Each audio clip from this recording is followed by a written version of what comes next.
Class start. Shalom, everybody. Duwada for tuning in today again. Hope everybody had a blessed Shabbat, a blessed weekend. Once again, shalom to all the brothers and sisters who are teaching this word out all throughout the nation, all throughout the world.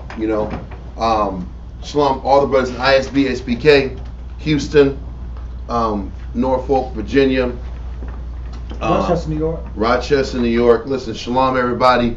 Getting the work in, putting the Most High first. Your work is not in vain. Continue to do the right thing and continue to strive and get the work out. All that matters is getting the work out and being the best example possible to our people, brothers and sisters. And for those of y'all who are fighting your tail off to be the best example of what to do the right way, I salute each and every one of y'all. Today, we're going to go over a class that,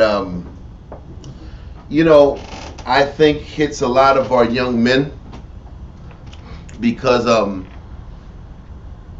lot of our young men aren't taught the proper way how to be, the proper way how to function, the proper way how to conduct ourselves as men. And I think today, going over this class, we're going to be going over a lot of the new age approach that our young men have been raised in. Yeah. And the effect of that new age, new world approach, and the effect it's had on our men and our brothers, and the consequence of that being a strong, effeminate nature. The scripture does say that hell has engulfed itself. God. So the hell that we're in, being in captivity. Let's not go there yet, but keep going. You explain it, but that's as we go into it. All I know is that things, every generation is getting worse. Yep. Con, and before we go into how Israel has diminished and Israel has backslidden and how we've diminished in strength and power, I want to first of all explain what was the Most High's intention for his people from the outset of creation. I think it's important for that to be the starting position of where this class should start off. And then we branch off into where we've gone, and then we go on to the solution to the issues. So, what we're going to go to first is Exodus chapter 15 and verse 3. Exodus chapter 15 and verse 3.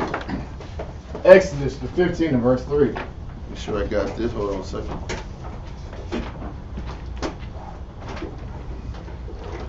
Exodus chapter 15 and verse 3. Let's start that off, sir. God.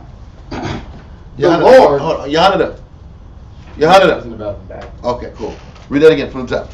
Exodus 15 and verse 3. The Lord is a man of war. Yeah. The Lord is his name. Listen, we're going to go into the definition of war. But when you sit back and read the Lord is a man of war, what we have to understand is that the Most High is a man of conflict. And we're going to go into more specific details about conflict. It's not just, when you read Exodus 15 and 3, it's not just the idea that the Most High wants to see a bunch of killing and blood splattering and blood and guts and death and sadness and Braveheart scenes. That's not the totality of what the Most High is explaining when he's talking about the Most High as a man of war. So we're going to go into the 1828 definition or dictionary to define what war is. And there's a bunch of different definitions. When you sit back here and dig into the verb aspect of war, the number two answer is to contend, to strive violently, to be in the state or be in a state of opposition. And I think that really encompasses the direction of the class we want to take today. Because the Most High has always intended us to be in the mindset to contend mentally with our environment. True. Now, on a physical sense, that was what war was about in a nutshell, was to contend the best I can give physically versus the best another person can give and exert towards me. And the winner gets blessed based upon who the Most High is there for. But if we can understand that on the physical nature, the Most High also wants us to contend against an opponent in our head. We're going to get more, I guess, detail about that. But we're going to hold that. Let this verse go and go to Genesis chapter 1, verse 26. Genesis chapter 1, verse 26. Because what we're trying to establish here is the mindset of a fighting spirit, the mindset of a man or a woman who can sit back here and please the Heavenly Father.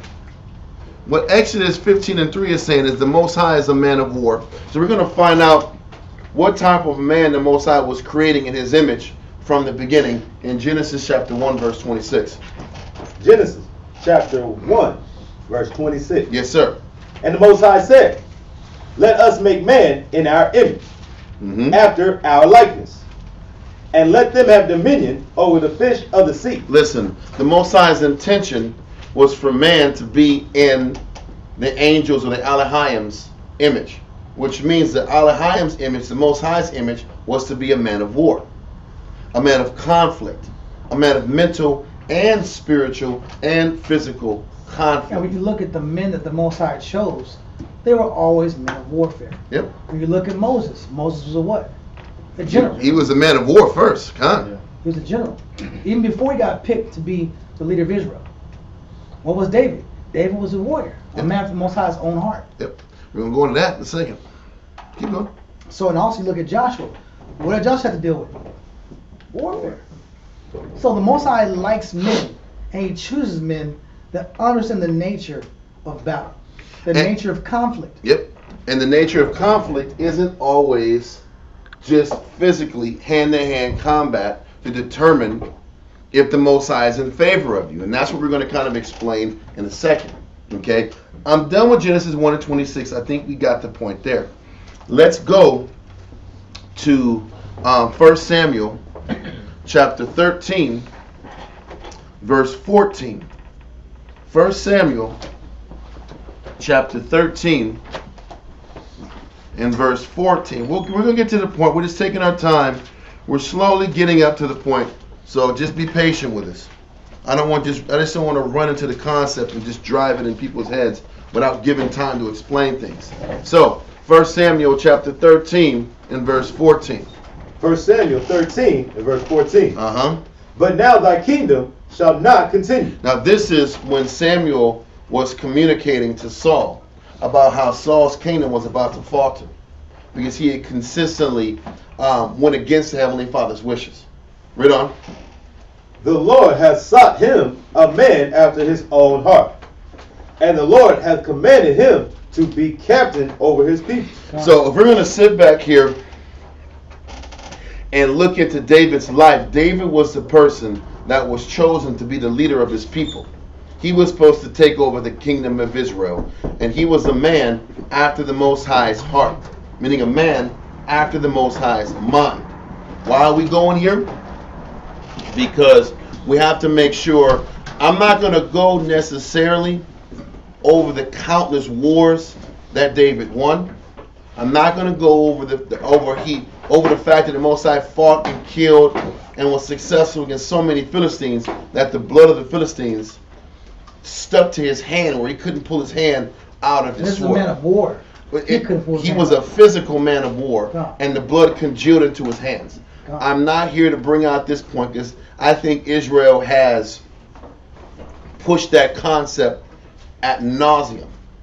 And I was talking to a brother today about seeing other Israelite groups and how I think they try to embody that concept, that over machismo spirit, and tell themselves that's being masculine.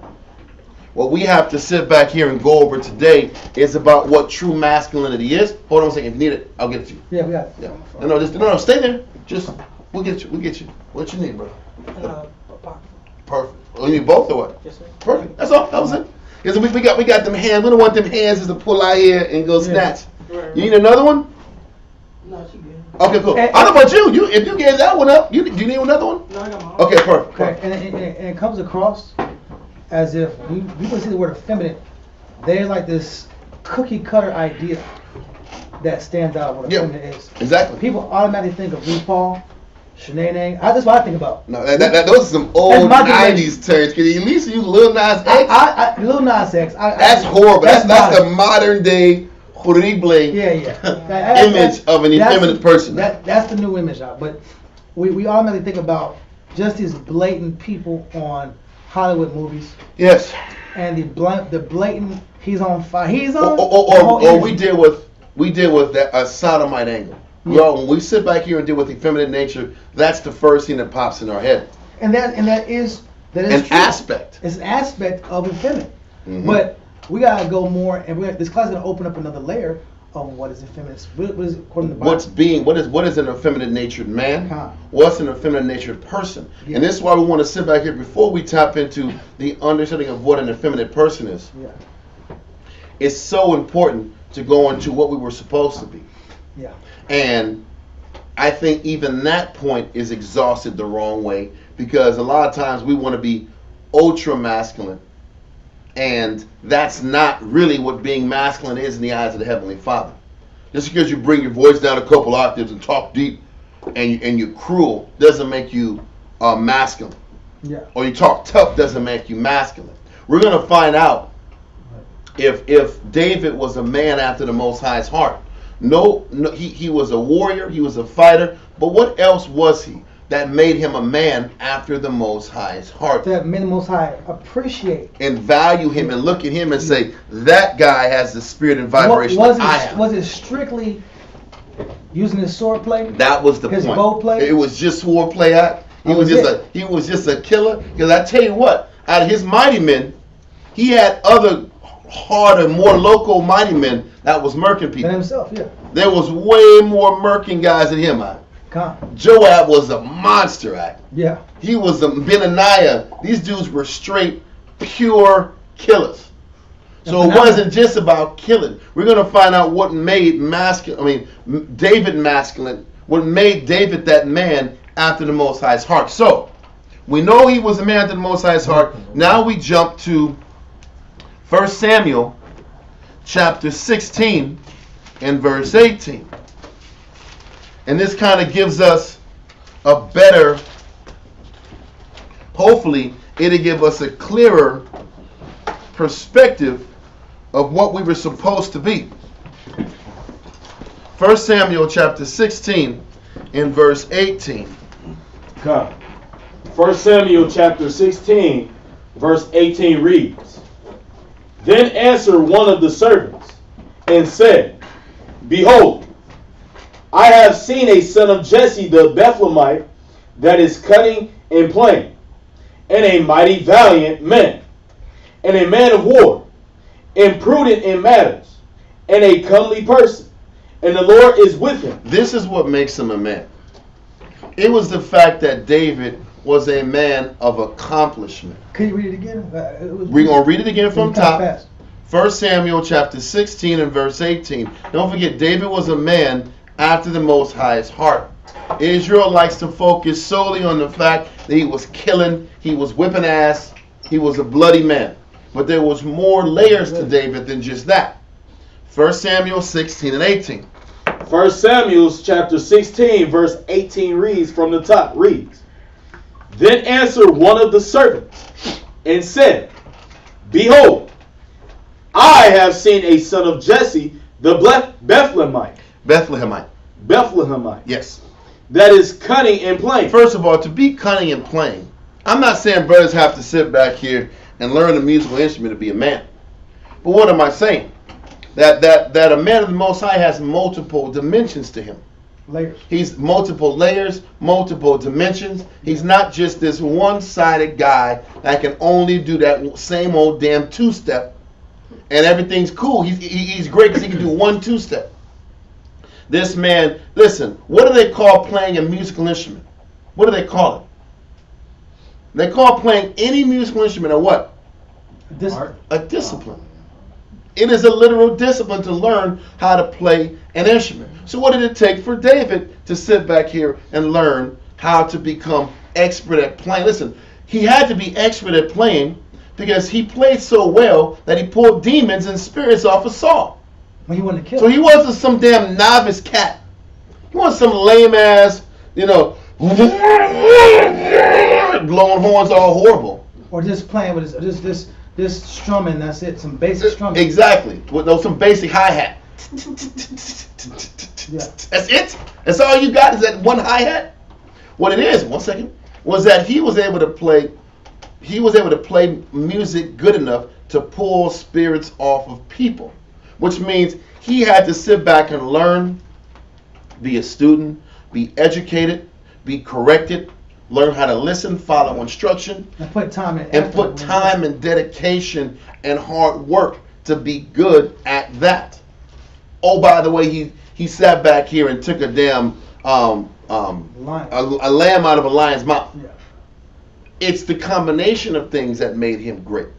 His ability, his dexterity in the spirit to sit back and learn and follow multiple things and be successful at it is what made David great. What's your statement? No, I was just gonna say when they say that is a cunning in playing, that's talking about him being cunning in playing the instrument music, right? Cunning. Okay. But that's the point. The point is he was cunning in playing because of the hard work. He was cunning in playing because of the discipline that it took to get to that point. This is what it's showing you as far as what it takes to be a man. What it takes to be a man in Christ is to have the ability to learn things. Start from scratch. And build different talents and abilities to yourself. And get past the novice stage. Exactly. Because what men have an issue dealing with is when you're playing an instrument, there's a long period of time when you suck and you sound bad. And your notes are off key, off tune. Y'all don't know how to tune the instrument properly. It's kind of hard just to tune your own instrument. They don't stay in tune for long periods of time. After a couple of days, they go out of tune. So you gotta tune your own instrument. You gotta make sure you take care of your instrument. Then you have to keep proper form, and then you have to sit here and learn your hand. You have to train the muscles in your hand to intensify in speed. You can't just have stiff hands and play out. But what it's showing you with that stiffness of hands, it's showing that David had a pliability to him. A lot of our people tell ourselves that we can only do so much. We limit ourselves all the time. And this is what waters us down as men. As a nation and as men, we water ourselves down. We beat ourselves up and we tell ourselves what we can't do. Because temporarily, David's not going to sound, he didn't wake up and he just all of a sudden played. He didn't sound good for extended periods of time. Most musicians have long periods of time where they have to really get it right. Good. I don't sound good. Everybody sounds better than me. I need to put more effort, more time, and more spirit. I have to think about my instrument until I really understand the spirit of my instrument. And what you're saying, Nagahaz, is true. Multiple disciplines and multiple masteries also means multiple positions where I'm humble. Multiple positions where I'm humble. I learn how to follow. I'm steady. I'm consistent. I'm the same guy every day. And I eventually get to the point of skill where I can start seeing the good in the work that I do. Yeah. It's the ability to accomplish and start from scratch, learn, adapt, grow, and be great at something. And get past the ugly stages. And get past the difficult stages, get past the discomfort. You will be surprised how many Israelites quit things when they just get hard. How much Israel quits when they feel uncomfortable, when they feel like they're lacking confidence in it. This is the Most High is saying his idea of a man in his eyes is a person who's willing to go through whatever it takes to accomplish the goal set before him. And it's not just some damn clever fighter guy who's just some damn his knuckles are just rolling. I mean, sitting back here scraping the damn ground because he's just some animal. Yeah. What you gonna say? I was gonna say also too, people forget is instruments take repetition. So a lot of men have to be able to deal with the spirit of the same shit, different day. Same routine. It's the same routine over and over. I'm going through scales. Do, re, mi, fa, sol, ma, ti, do. Whatever. You didn't probably say back then. But there are different notes, the same notes. So maybe Abba Gada Hawaza. Yeah, I don't know. I don't know. That is not But- true. I'm just saying it but out loud. But Okay? I you're don't going know. through scales and scales and scales, and then you're learning how to sit here. You have to do repetition after repetition. You have to accept and appreciate repetition, which is discipline. That's another aspect of discipline. Men like, I want something new. I want a new feeling. Let's change instruments. Let's change this. Let's change that. And Let's that change was the things point I was because I gonna gotta feel a certain way. And our people, a lot of our people coming into the knowledge, you know what's the one thing that's consistent in most of our people? As a nation, our people are habitual what? Quitters. Our people haven't learned how to start and finish something in their life. As a whole, we always want to blame the white man for why they couldn't succeed in life. As a whole, we want to blame the hood, we want to blame our family, our parents, what we didn't get out of our family, and those are our reasons for not finishing things. But then when you have an opportunity to start finishing things, then all of a sudden that nature kicks out to not want to finish things again. Because what people don't understand is these lessons, it's important that these deficiencies are developed and worked on in your youth.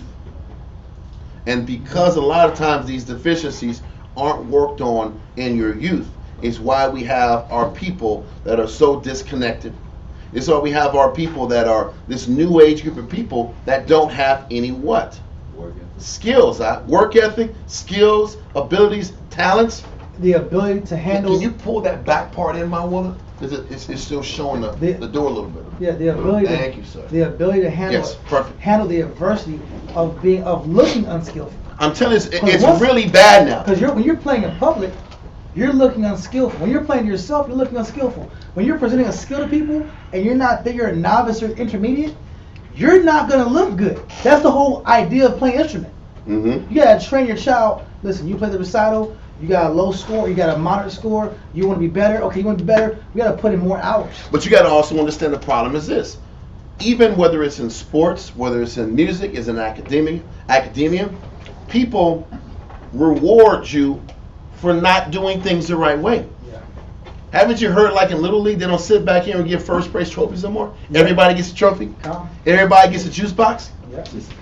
Everybody gets participation trophy because we don't want nobody to feel bad.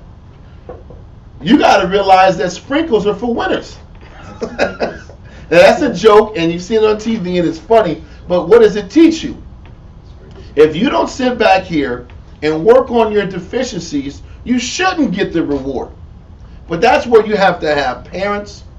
You have to have a structure set up to where you can learn that setbacks only make you better if you go back and you do things the right way. What I'm trying to say is the Most High's intention for us was to be skillful.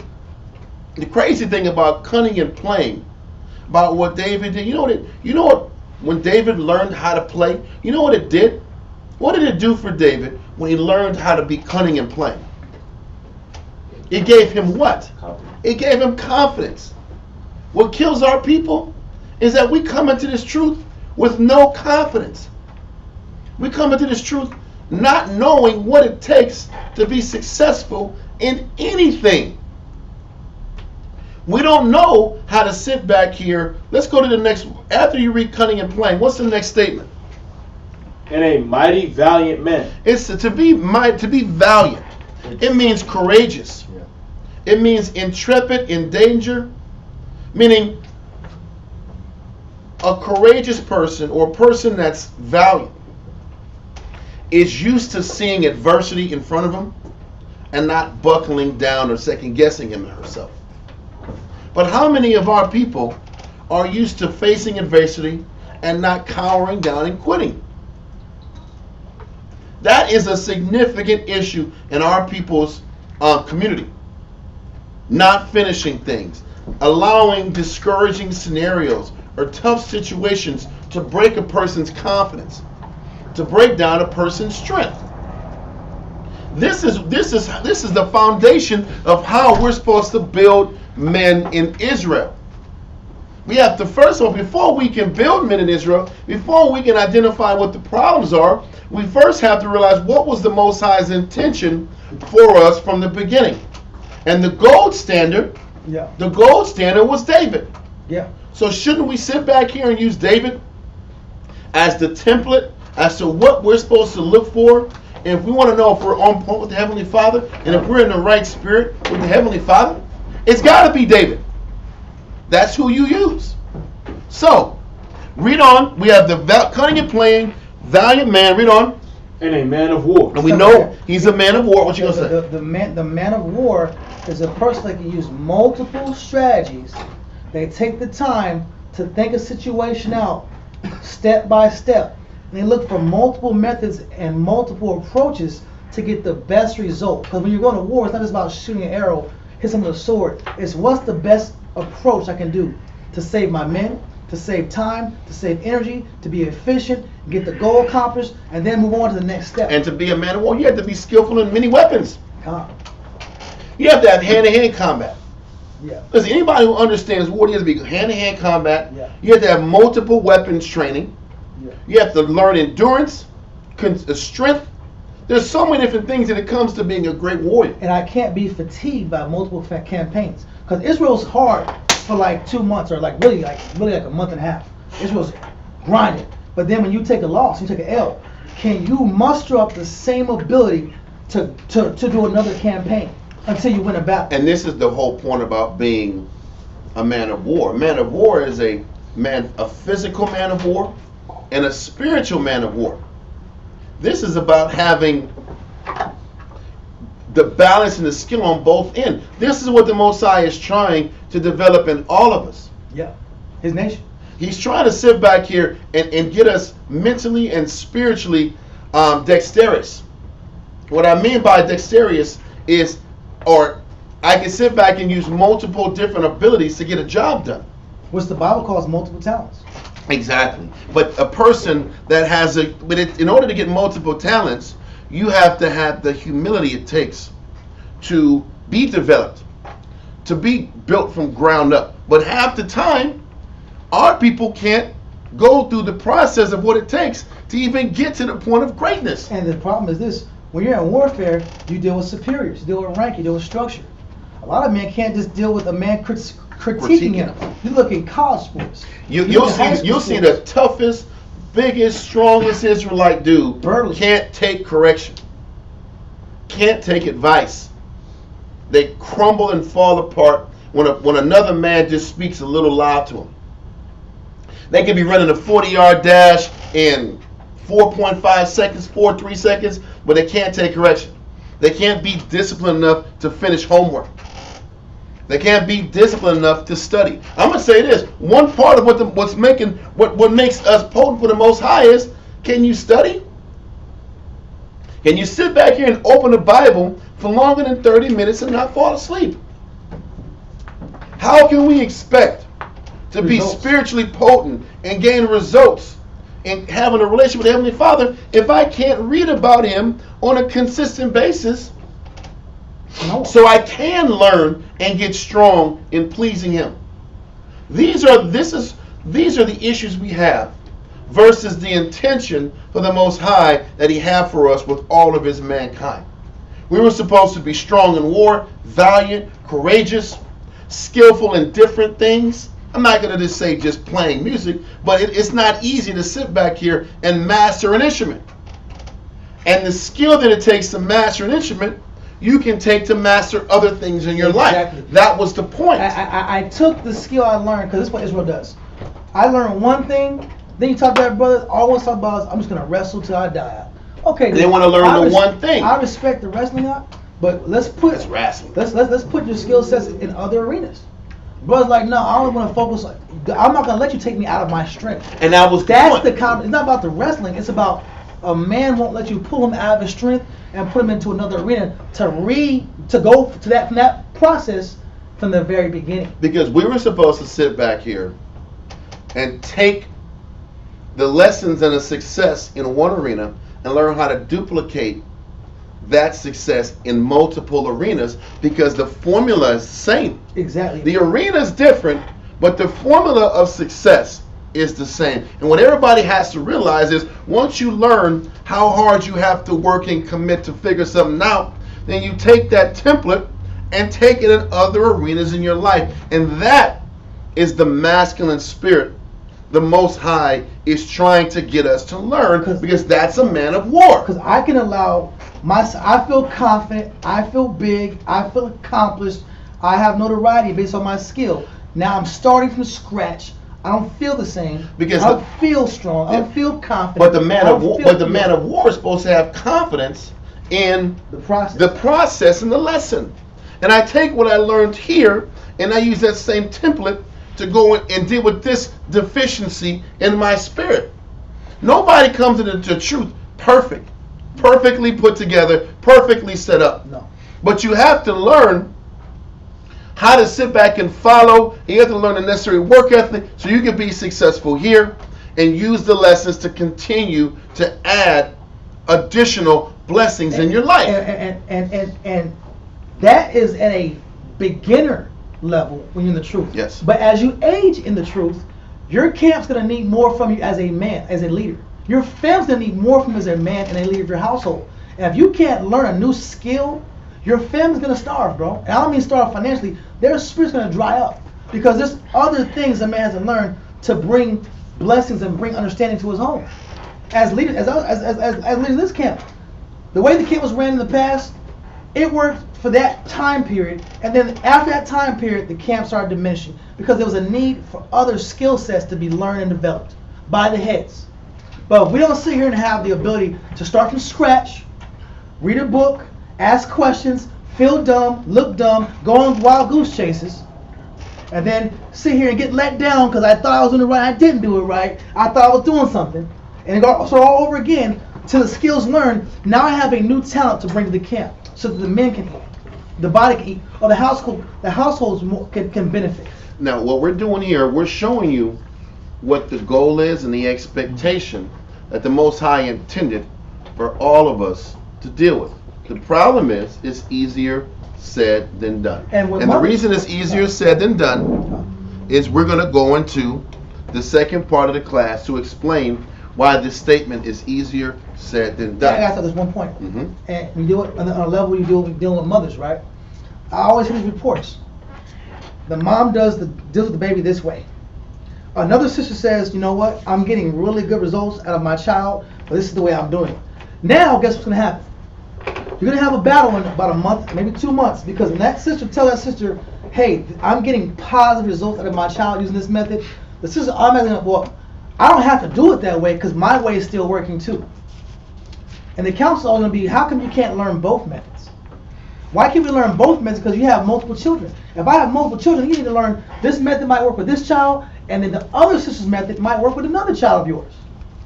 And you know what that lets you know? What it shows you? We're closed-minded in general. We're closed-minded, and we're not interested in doing things the best way.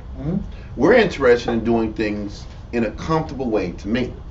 And that's where our sickness is. We limit ourselves in growth because we only want to do what's easy and comfortable to our nature. And that is the opposite of the intention that the Most High had for us from the beginning. And now I want to go into the verse about explaining why we're so anti-growth, why our men and sisters are so anti-development, and we're so anti-production and productivity in our spirit, why we're so closed-minded. First, we're going to go into Isaiah chapter 3 and verse 12. Now, this is obviously during the time of Isaiah was leading up to the Babylonian captivity. So we still had our kingdom at this time. Okay. We still had our kingdom. The white man wasn't telling us. It wasn't the white man's fault. Not here. But what it's showing you is this was in the 500s BC. Or the 600s. It's probably in the 600s, leading up to the late 5s, because the Babylon took us over in 586 BC. So this is when Isaiah was warning us about how our society and our nation was diminishing even at this point. Read that. Isaiah 3 and 12. Isaiah chapter 3 verse 12. As for my people, children are their oppressors, and women rule over them. He's showing you even back then women were starting to take control of the household. Women were taking control of the household, and they were watering down the family structure. Half the time our people are screwed up because the father wasn't in the house. And the other half of the time, the father didn't have no common sense to teach him the right way. Not a good leader. He wasn't a good leader. So what were the consequences of that? We had young men who were raised by the street, raised by a bunch of emotional other young men who dealt with all their problems with their hands, or drinking alcohol, or having sex. That's how you dealt with conflict. And not even using your hands. It was shoot like this. Yeah. Shooting sideways to deal with problems. Because if you sat back and use your hands, you learn about life using your hands. You'll learn something. You'll get punched in the face a couple times, and you'll know how much not to talk shit all the time. What am I saying? The fact that children were our oppressors and that women rule over us, that was happening before Babylon took us over. Yes, you can use this verse and talk about how in America it's the same situation. When you're reading a lot of these prophetic verses, the prophetic verses dealt with the present time and the future tense content. Yeah. And you have to go to these scenarios to kind of get an understanding as to why our people are so effeminate now. Why our men are so soft now. Because we're not being raised the right way. And for the most time, now we're going into this present time, society has been set up to where the woman has the power and the control. So she dictates how the child is developed. She dictates how the young men are put together and how they're structured. And the child learns how to react to situations based on the mother's reaction. Because I have no other teacher. Yep. Exactly. So what does that young man learn? How to be emotional, how to sit back here and not fight through his battles. How to argue every situation. Because half the time these young men are being coddled. They're coddled when they deal with adversity. Yeah. They're babied through issues versus having to sit back here and overcome the issue with hard work and dedication. Deal with the situation, handle this. Go ahead, go back in there, go back and repeat the process. Exactly. No, my baby, he's crying, he can't do it. Yep. I love you, baby. And then all of a sudden the child gets coddled. I know it's funny, but it's true. That's real. Yeah. The child's crying. You can make my baby feel bad. Because he's Come on, we leaving. Because he's crying. Let's take him out of this battle. Yeah. Let's put him in the bosom. And then let's give him cheesecake. Yeah. And so now, is that ice cream, man? Not even ice cream, man? Let's get ice cream. Cheesecake. Let's get cheesecake. It's awesome. You didn't win the competition. Things weren't good. It was their fault. Hey, son, why were you not paying attention to the ball? Mm-hmm. You were bullshitting in practice. I told you you was gonna look bad in the game because I told you to stop playing and bullshitting in practice. No doubt. I told you I had to stop playing and bullshitting in practice. Yep. All of a sudden, I look bad in the game. No, it's a bad coach. It's the coach's fault. I didn't score no points, Daddy. I didn't score no points, Mama. And then you know what's crazy? And then what ends up happening that's when your child starts to learn how to quit. That's when they start to learn to quit when things are difficult. You didn't take care of my damn baby. You had my baby the ball. Yeah. You didn't take He's care a of scorer. Yeah. He's a scorer. Exactly. Oh my God! You know how many times I've seen parents at the He needs games more time on the court. Mama's out and it's off the chain. But he needs more time on the court. He get him more PT. Everybody's mom wants him to have more PT. And I get that. Dads too, but it'd be off the chain with women. Dads, but listen. The child is learning that if my mom fights my battle for me, then things will work out. Instead of him skilling up. And being told the truth. A lot of times young people learn told the truth about themselves. They're coddled and they're protected, and that ends up destroying them down the line. And as soon as there's a masculine vibration in their life, they want to hate them. Or they Am I lying or am I telling the truth? But this is how our women make men. And I can't say it's their fault because the man's not there. It's both the parents' fault. Mm-hmm. It's the fault. We're not here to bash women today. It's in the women bashing conversation. It's both. There's only like 3 verses about how women raise. Yeah, okay. It's not we got that. We're gonna bang on you. No, we're not gonna go into that. Yeah. But that nature comes from a source. Yep. And when you keep a child from his father, or you dominate the man in the house, the child realizes if my mom dominates daddy, then I'm going to get born. I'm going to be used to a woman dominating me. I'm going to look for that. That's an ordinate. That's normal. That's natural.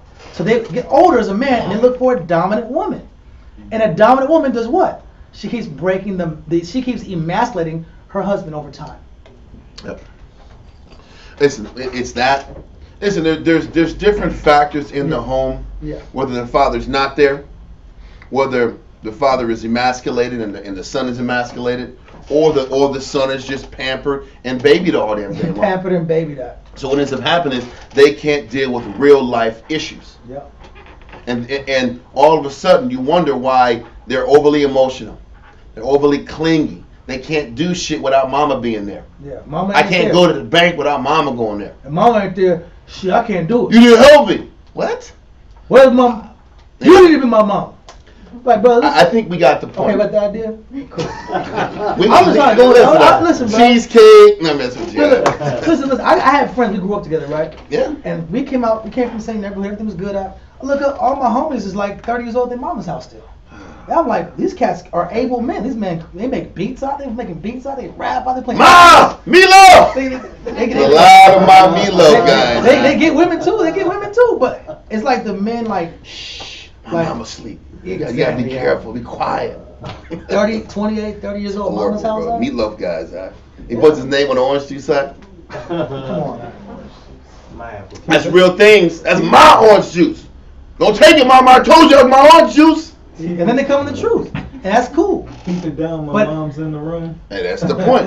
But that's the issue. But then you sit back here and you get people, maybe not that extreme at that age, but you have a lot of people who haven't learned how to accomplish anything in their life. And then they'll sit back here and then there's an anger when the program or the class or the scriptures start working on developing your spirit. God. And then when that other masculine spirit interjects, a person can't take correction. A person can't learn without having a flood of emotions running through them.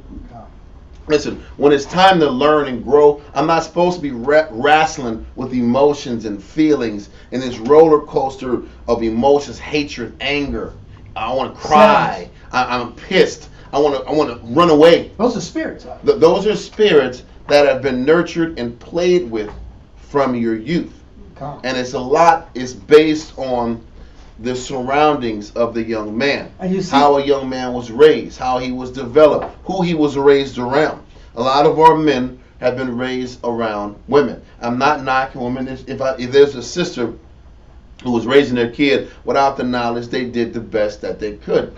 But it doesn't change the fact that the effect is significantly there. on a generational level. On a generational level. You got to understand, since the 70s, when the laws kicked in to where No man a can be woman out. couldn't get benefits if a man was in the house, that jacked up multiple generations of men right there. God. In order for a woman to survive, she couldn't have her man in the house. God. So now you have men raised on the street. So they're going to be ultra thugs, and just because you're a thug don't mean you're masculine. And that's another thing. Just because I'm talking loud and I'm cursing every 4 words doesn't make you a man.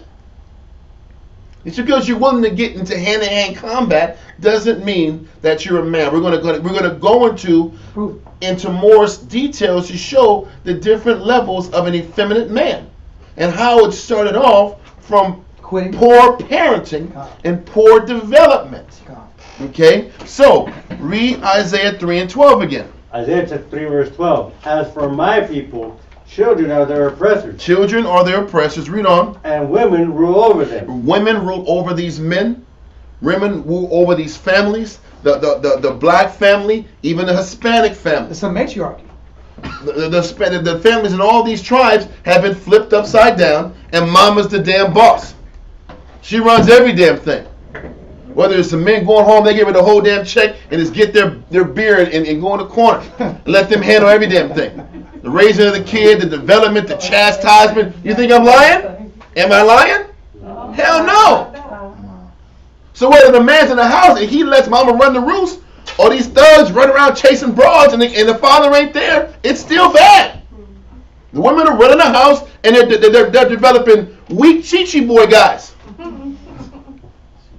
And they're Chi-Chi boy guys and they're 12 and they're still Chi-Chi boy guys. They're drinking soda. And then it's like, oh, that's mama's boy. You made him a mama's boy. That's mama's baby. And you did that. You know why? Because he became her husband. You know that exactly. He became her husband. He became her husband because now, you know what? My man ain't. I keep running men off at an alarming rate. So now he's the person that's going to be here. He's the man of the house. He ain't gonna leave. But a woman can't develop a man. Woman can't teach a man how to be a man. None of it I can teach a woman how to be a woman. And you know what my mama did? My mom was like, boy, you 15, we're going to get this fake ID, you're going to get a damn job. I said, okay, mom, listen, happy birthday. I got a damn job for my birthday. Yeah. You know what I'm saying? And you know what? And that's being a man. Listen. Go work and then give the bread to me, and I'm going to still not teach you how to be responsible. I respect the idea that she got me working because I probably would not have been working out. I ain't gonna lie. I'm gonna give the truth. Like, oh, we got work. You work too damn much, huh? Every you get no days off for this truth, huh? This ain't Christ, right? That's how people react to this environment. But they're used to laying up watching TV and playing damn Mario Kart all damn day long, huh? So the Most High push you through. That's another damn thing. Mario Kart's the bomb, though. I didn't even watch Mario. I didn't even play that because that was after me. But yeah. I know Cass was on that Mario Kart like a mug, guy. And them Sega Genesis games, people were going bananas on that stuff. Sega Genesis. That's the 90s. I couldn't picture this. Anyway, that's horrible, though, yeah. So, we're going to go from that verse, and we're going to jump to 2nd Ezra, chapter 14, and verse 17. Yeah. 2nd Ezra, chapter 14, and verse 17. Couldn't picture this. Yeah. You gonna give me the lyrics, man? Come on, right? I was like the dream, huh? Oh, big, yeah. Good life, huh? Playing video games. It's horrible. Like no stressing. I just make beats, yeah, rap lyrics, and play video games. Like that's what Jake want to do, huh? Yeah. He want to be at home, smoke blunts, not be responsible, play Madden, do Madden tournaments, Yeah. Madden tournaments, hoop a little bit, go home, Where's this mysterious money to buy sneakers? I don't know. Yeah. But no responsibility, no work ethic. School is for fools. Yeah, school is for fools. All that stuff, It just showed a lot of irresponsible people. But let's get this verse in 2nd Ezra 14 and 17. 17, sir. Okay. 2nd Ezra, chapter 14, verse 17 reads. Yep. For look how much the world shall be weaker through age. He says, look how much the world shall be weaker through age. The world, the people in it, the caliber of men, the culture is going to get weaker through age. And it's showing how do we know the world's weaker? Because the men are weaker. The caliber of man is weaker. The caliber of woman is weaker. Everybody has diminished. Men's work ethic, men's mentality, men's fortitude, men's strength, men's courage. It ain't what it used to be. It ain't what it used to be 30 years ago, let alone 300 years ago. You're right about that. And he's showing you whether it's the society has turned effeminate, the whole vibration has watered down. Now it's hard to tell where the real men at. And that's why it's so hard teaching. Listen, teaching knowledge is one thing. The damn battle is building men. Yeah. It's one thing to give a person some information, say you're a Jew. The damn grind is dealing with a bunch of men that are effeminate, that have to be learned how to develop and get strong. And mentally tough. And they can't get pushed. They can't get pushed through a battle because when you push them, they want to break down. So it's like when you push them, they want to leave. God. So you almost got to sit back here and strategically take your time in implementing and developing masculinity in hopes that over time they'll start catching on to that spirit. But most people, when you start talking like I'm talking, they want to head for the goddamn hills. I'm getting out of here. Right? I'm getting, these guys is rough. Why I left the These truth. guys are too much. Why I left the truth. Yeah, why I left the truth. Out of here, man. These guys are clowns. but I'm telling you, cats can't just take being around another masculine spirit. And we don't say, and that's not yelling. We're not sitting here constantly yelling. We're just pushing men to put themselves in adverse situations and work and think and study and focus their way through it. Use their mind. But we're just painting the picture now about how this earth has diminished. Mankind has diminished. The caliber of men and women have diminished. And this is why there's always this struggle at the house. Women have been empowered to be masculine. Men have been pushed and conditioned to be feminine.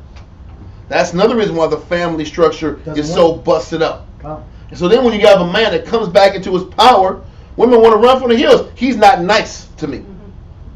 Well, she's being a man. The problem is you're rolling too much like a nigga. I don't want to use the word. You're rolling too much like a man. That's the problem. You have to tone down your vibe to adapt to his vibe, raising up and amplifying. But once again, this earth, this place has diminished. The development of people has diminished. And that's what the next verse is going to go on to. Lamentations chapter 4, verse 1 through 11. Put it in there. Yeah. Lamentations. No, don't tell me that. Boy, don't you dare tell me that. You're mean. You're being a meanie. Big fat meanie. You're putting me out. Lamentations chapter 4, verse 1 through 11. We just read about how the world... Matter of fact, did you finish that verse in the Apocrypha? Read that. You read it while you're there, and you get that out. 2 Ezra chapter 14 and verse 17 reads. The first part just hit hard. Read that. For look, how much the world shall be weaker through age. And this was at the time of Ezra, which was right after the Babylonian fall. Yeah. He said it was weaker then. That was right after Israel fell, and we was up in Babylon for 80 years. God. So 500 BC, maybe a little bit under that, the high 400s, and it's already getting weaker. Oh. Come on, it's gotten even. Imagine now, it's horrible. Was that 8 and 14? That was 14 and 17 in Second Ezra. Can you read on? Yeah. So much the more shall evils increase upon them that dwell therein. The evils is the lowering of the caliber of the world. Yeah. The lowering of the stature of a man and a woman. Yeah. The watering down of society. The watering of how to develop a person. Yeah. Those are the evils. The graying of gender roles. Yes. The blending of gender roles. Mm-hmm. Everything's diminished. Which is why we have men on such a diminished state now. Now let that go. Now go to now we're going once again. We're at Lamentations 4 verse 1 through 11. Lamentations 4 verse 1. How is the gold become dim? How's the what? Gold become dim. That's the point. Listen, we were supposed to be gold standard, gold caliber people. He says, how has the gold become dim? How was our stature diminished and fallen apart as much as it has? Now just happened with 40 ounces. This is facts. Sagging pants. We're happy. 40 ounces sagging. Little car. Some weed. Men are happy. That's all we want. Listen, men don't want to be responsible. Men pick women so they can be their new mamas. Yeah. That's the truth. I love you. Men pick women so they can just be another mom. You just like my mama. Hey, they go cook, do everything. I don't do nothing. That's baby boy, There's a bunch of damn baby boys out there, And that's the fact. Jody's, There's a bunch of Jodys, And the truth. And the problem is we're trying to sit back here and teach Israelite men not to be these damn Jodys. And it's a damn battle to get them out of that spirit. It's like pulling teeth. But this chapter kind of explains how we've diminished as a nation. Read on. How is the most fine gold changed? The stones of the sanctuary are poured out in the top of every street. So he's saying everything that made us potent, the gold sanctuary is what made us potent. Yeah. Because we were supposed to value Structure. the structure and ethics that came from serving the Most High. He said that gold that was in the sanctuary was just taken out in the street and swindled and stolen by the nations. Yeah. This is in Lamentations right after the fall of Jerusalem in 586 BC. Read on. The precious sons of Zion. He's talking about the men of Israel. Read on. Comparable to fine gold. At one time, we were comparable to the gold standard on the earth. Read on. How are they esteemed as earthen pitchers? Some damn earth pots now, Some cheap pots that your kid makes in the 5th grade, You ever see them ashtrays your kid makes, And they're all wobbly. They're not balanced right. Hey, Mom. You're like, It's ugly as hell. The paint is like a mixture of blue and red and like green. Like what the hell kind of like grayish goo color is this, right? And you say, yeah, it's great, baby. It looks great. But you know it looks like shit. Well, you're not going to tell him that, but it looks horrible. He's saying we went from gold standard of a people to there's some clay pots that's all disformed and disfigured. Yeah. Read on. The work of the hands of the pot. Exactly. That anybody can sit back and make some clay and put it in some fire. Easily broken, huh? Easily broken, fragile, can't handle anything. He's telling you that's where we turned into. From gold that can sit back here and deal with intense levels of heat, intense levels of pressure. So you sit back and put some clay in a fire that's too hot, it cracks. You drop it, it cracks. It has no substance, no strength, and no stability. It's delicate. It's very delicate. And any type of pressure on it is going to collapse. He's explaining that was the effect on our people. Our men went from being strong and capable and courageous and valiant and turned into be molded into whatever the hell environment is around us, and to the point where we will crack and break in any arena. The men now don't have the fortitude we had back then. Read on. Lamentations 4 and verse 3. Now I was going to show you partially how come the men don't have the development that we used to have. Read on. Even the sea monsters draw out the beasts. He says, even some damn sea monsters feed their children. With the breast. With the breast. So I don't know. Let's think of some damn sea monster that feeds their kid out. Maybe Leviathan or some damn animal. And even the animals in the water take care of their kids. What man? This is what they're saying. Sea monsters take care of their children. Read on. They give suck to their young ones. The mothers and the animals in the sea take care of their young. Read on. The daughter of my people are women. Now we talked about the diminishing of our people and how our men have diminished from gold to earthen pitchers. Then it talks about how even animals take care of their children and develop them. He says our women, our women are what? Is become cruel, like the ostriches in the wilderness. You know what a cruel woman does? She doesn't allow her son to be developed. She doesn't allow the father to develop the kid. True. A lot of times she uses the son as leverage to get back at the dad for hurting her. This is where the cruelty of the mother kicks in. That's why the Most High calls Israel women damn ostriches. A goddamn ostrich has a damn child, lays an egg, and just runs off. And the child's exposed to like all kind of predators and creatures. And she's like, living her life, huh? Free. Living that. She's going to the club tomorrow, huh? she at the club, huh? Tail feathers, huh? She at the club, and this damn baby egg is out here exposed for foxes and animals and night creatures out, night wolves out. They can sit back here and kill it. What's that? Hogs out there. Listen, that doesn't make sense. It goes against the nature of a mother. But he's saying our women are that neglectful and that diminished to the fact that they'll live their life, pursue what they want, and let their sons and daughters be susceptible to any type of negative influence around. And that has a negative effect on the child. To where when that child grows up, that child is not prepared to deal with adversity, suffering, loss, work ethic, discipline. And one thing also, ostriches are known for digging holes and putting their head in the ground out. That's what ostrich is known for on a behavior level. They dig a hole, they put their head in the ground. They don't want to see the problems, huh? I don't want to think about nothing. I don't want to deal with no responsibility. I want to be in my world. Yeah. And so, because the moms... What's in the damn dirt, man? Listen, the mom's in her world, meanwhile the child is exposed to all these spirits and elements that is changing the character of the child. Yep. That's the child's fault. Yep.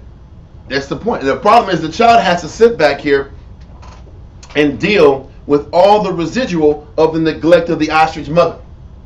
And this is why the Most High said, Christ said, we had to be a father to the what? Fatherless. To the fatherless side. But the damn battle of dealing with a fatherless child is the lack of development. But now you're grown up. You deal with a grown-up person who ain't been developed. You can't tell him what? Nothing. You can't tell him shit. That's what I was going to say. Because he's gone his whole life without being checked. Now you're going to check him? Nope. This is the battle that we face. No. These young cats ain't never been guided, never been directed. Now they come with this truth, they give it a shot, you start working on them, and they crumble like earthen pitchers. Yeah. They fold. When you try to work on their spirit and you try to develop them for the greater good, Israel can't hack it.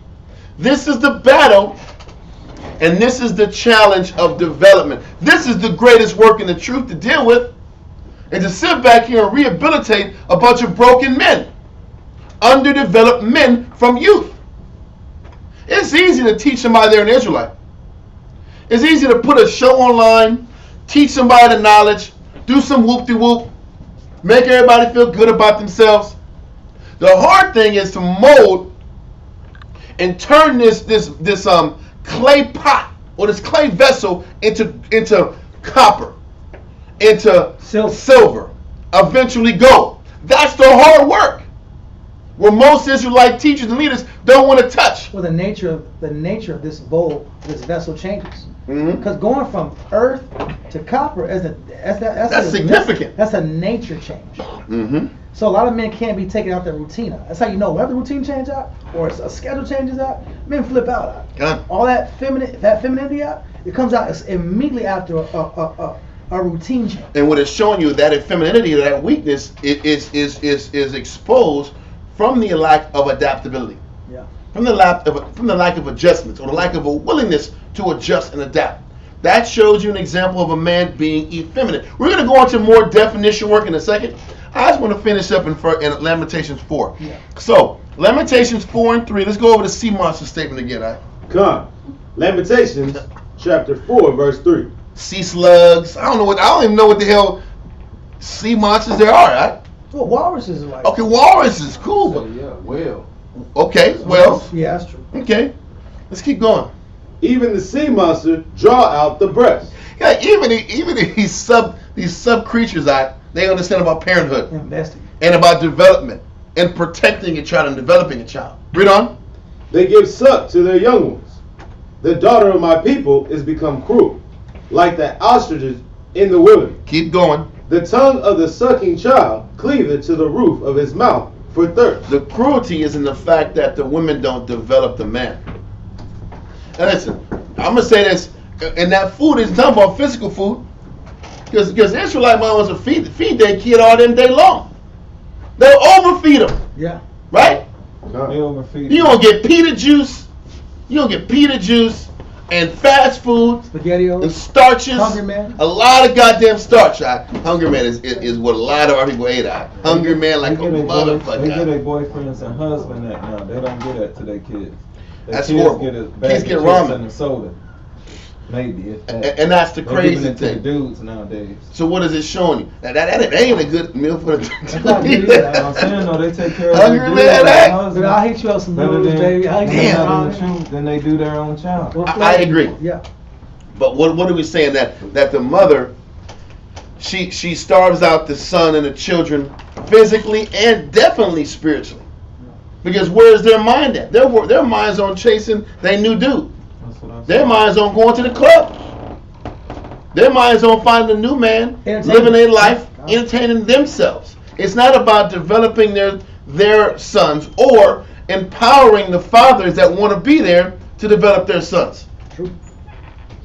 That's the problem. Because I don't want to lose my connection with my baby. It's my baby. Exactly. I don't want to lose him. And then when they get older, they can't control them, and then they call You gotta take your son. Hey, Come get your they son. He's finna go to jail already. Come get your son. It's already done, man. What you asked for? That's the now? point. Nigga got guns on guns. Come get your son.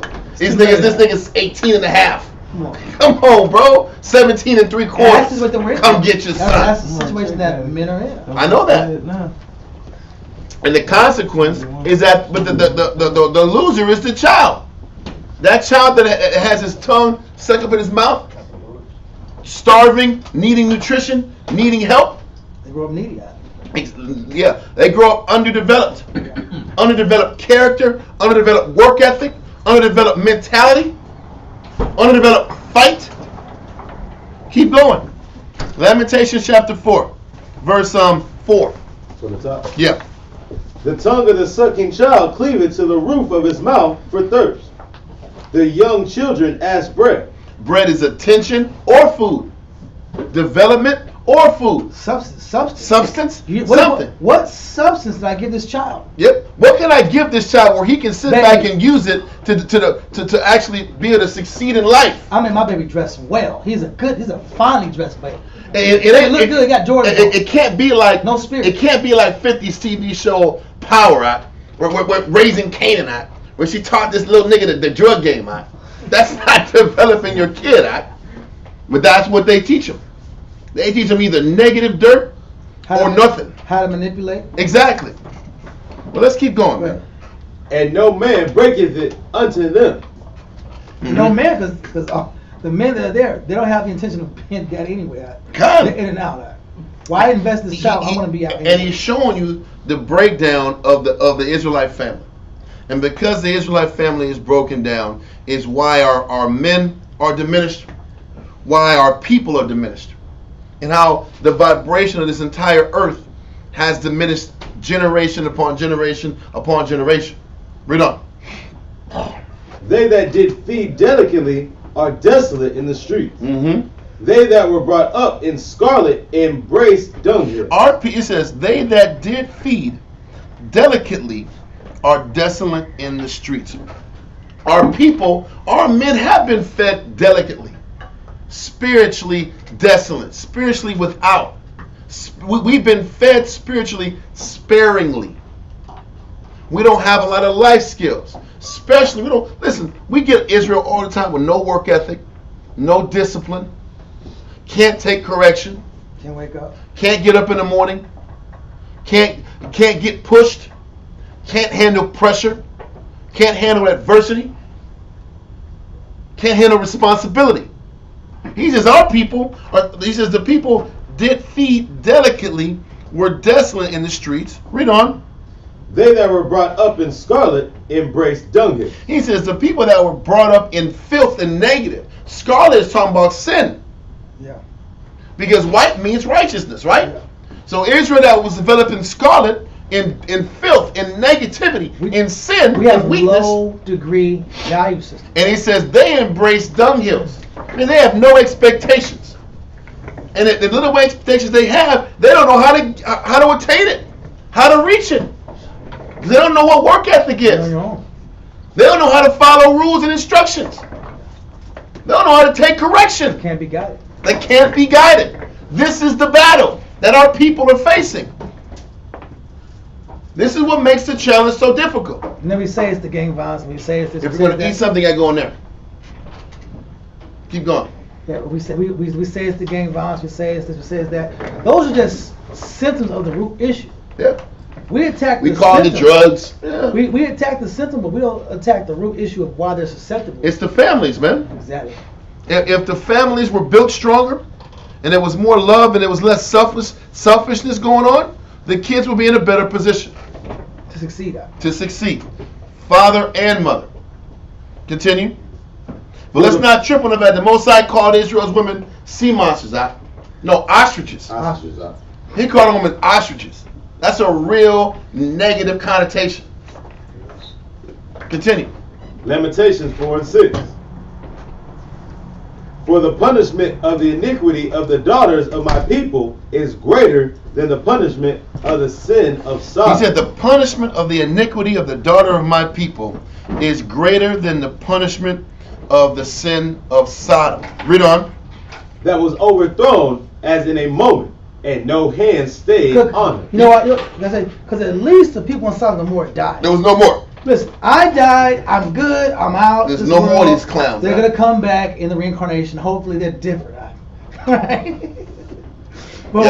But you're dealing with the woman. The woman deals with a continual suffering. And then with our people, it's generation after generation after generation of men who aren't prepared to deal with real life situations.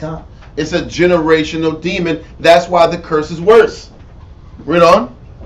her Nazarites were purer than snow. I mean, the people, there were certain men that were committed to serving the Most High, and their whole life was dedicated to serving the Most From High. their youth. That means the family supported this child. And the family was right there through all his stages to show the Most High that Nazarite was a sacrifice to the Heavenly Father. His value. So he says these Nazarites were purer than the snow. Read on. They were whiter than milk. They were more ruddy in body than ruby. Meaning beautiful, good looking, because that's what ruddy is. Read on. Their polishing was a sapphire. They're polishing, meaning that they were constantly polished and developed. Refined. And shown Yep. the correct method of doing things in life. Read on. Their vestige is blacker than a coal. He says their caliber now is blacker than a No, coal. he said visage. Visage is facial appearance. Okay. Because their visage is Visage. blacker than. Well, you know. You give me some Versace. Yeah, give me some No, I'm gonna go visage. Besides visage, okay. Yeah. Whatever works. Their visage is blacker than the coal, meaning that our people are in a negative mentality. Yep, and it just shows you the lack of attention Yeah. that was put on our people. The men come in now, whereas we had pure outlooks in our youth. Now we come with these black, Countenances. negative, dark frames of thought that take years to cut through. And the dark thoughts is they can't see the good in correction. They can't see the good in development. Or themselves. They can't see the good in themselves. They don't see that there's anything good in themselves to even accomplish anything. Yeah. There's a lot of self-hatred, Yeah. a lot of self-condemnation Yeah. that you're having to work through and dig through just to get them to see that there's beauty in them. Exactly. It's a very difficult situation because we're climbing mountains. We're trying to build self-esteem, Come. self-confidence, while we have to correct you. So we got to build you up, correct you, build you up, correct you, build you up, cut you, build you up, cut you, cut you, build you up, cut you, build you up. It's a difficult process, and it takes a lot of humility from the student, and it takes a lot of patience from the teacher. But this is the challenge that it takes to develop our nation and bring them back to power. This is what the living sacrifice means. Okay. So let's keep going. In verse 8. Come, they are not known in the streets. Their skin cleaveth to their bones. Mm-hmm. It is withered. It has become like a stick. So when a person, they have nothing to protect, they have no protection. They have no strength of will to handle themselves in the outside environment. In the house, they're safe. When they go out in the world, The elements. they're going to be a statistic. Yep. And this is talking about our people. And this diminishing of the people starts at home, starts with the father and the mother. This is why men carry themselves the way that they do. Continue. They that be slain with the sword are better than they that be slain with hunger. It's better to die than to be slain with a lack of development. It's better to die than to have all of these mental and spiritual hang-ups to wrestle with for your whole life. Read on. For these pine awake. Because that's the point. These spiritual issues start wearing you out from the inside. They start breaking you down from the inside if you don't attend it, if you don't work on it, if you don't deal with the sickness. I got clues right here. Yeah. Ecclesiasticus, chapter 22, verse 11. Ecclesiasticus, chapter 22, verse 11. Ecclesiasticus, the 22 and verse 11. Uh-huh. It says, weep for the dead, for he hath lost the light. So yeah, it's understandable to feel sorrowful for a person who loses their physical life, right? This is setting up a metaphor. It's because he lost his what? He lost the light, the ability to see the light, the ability to see this life. Read on.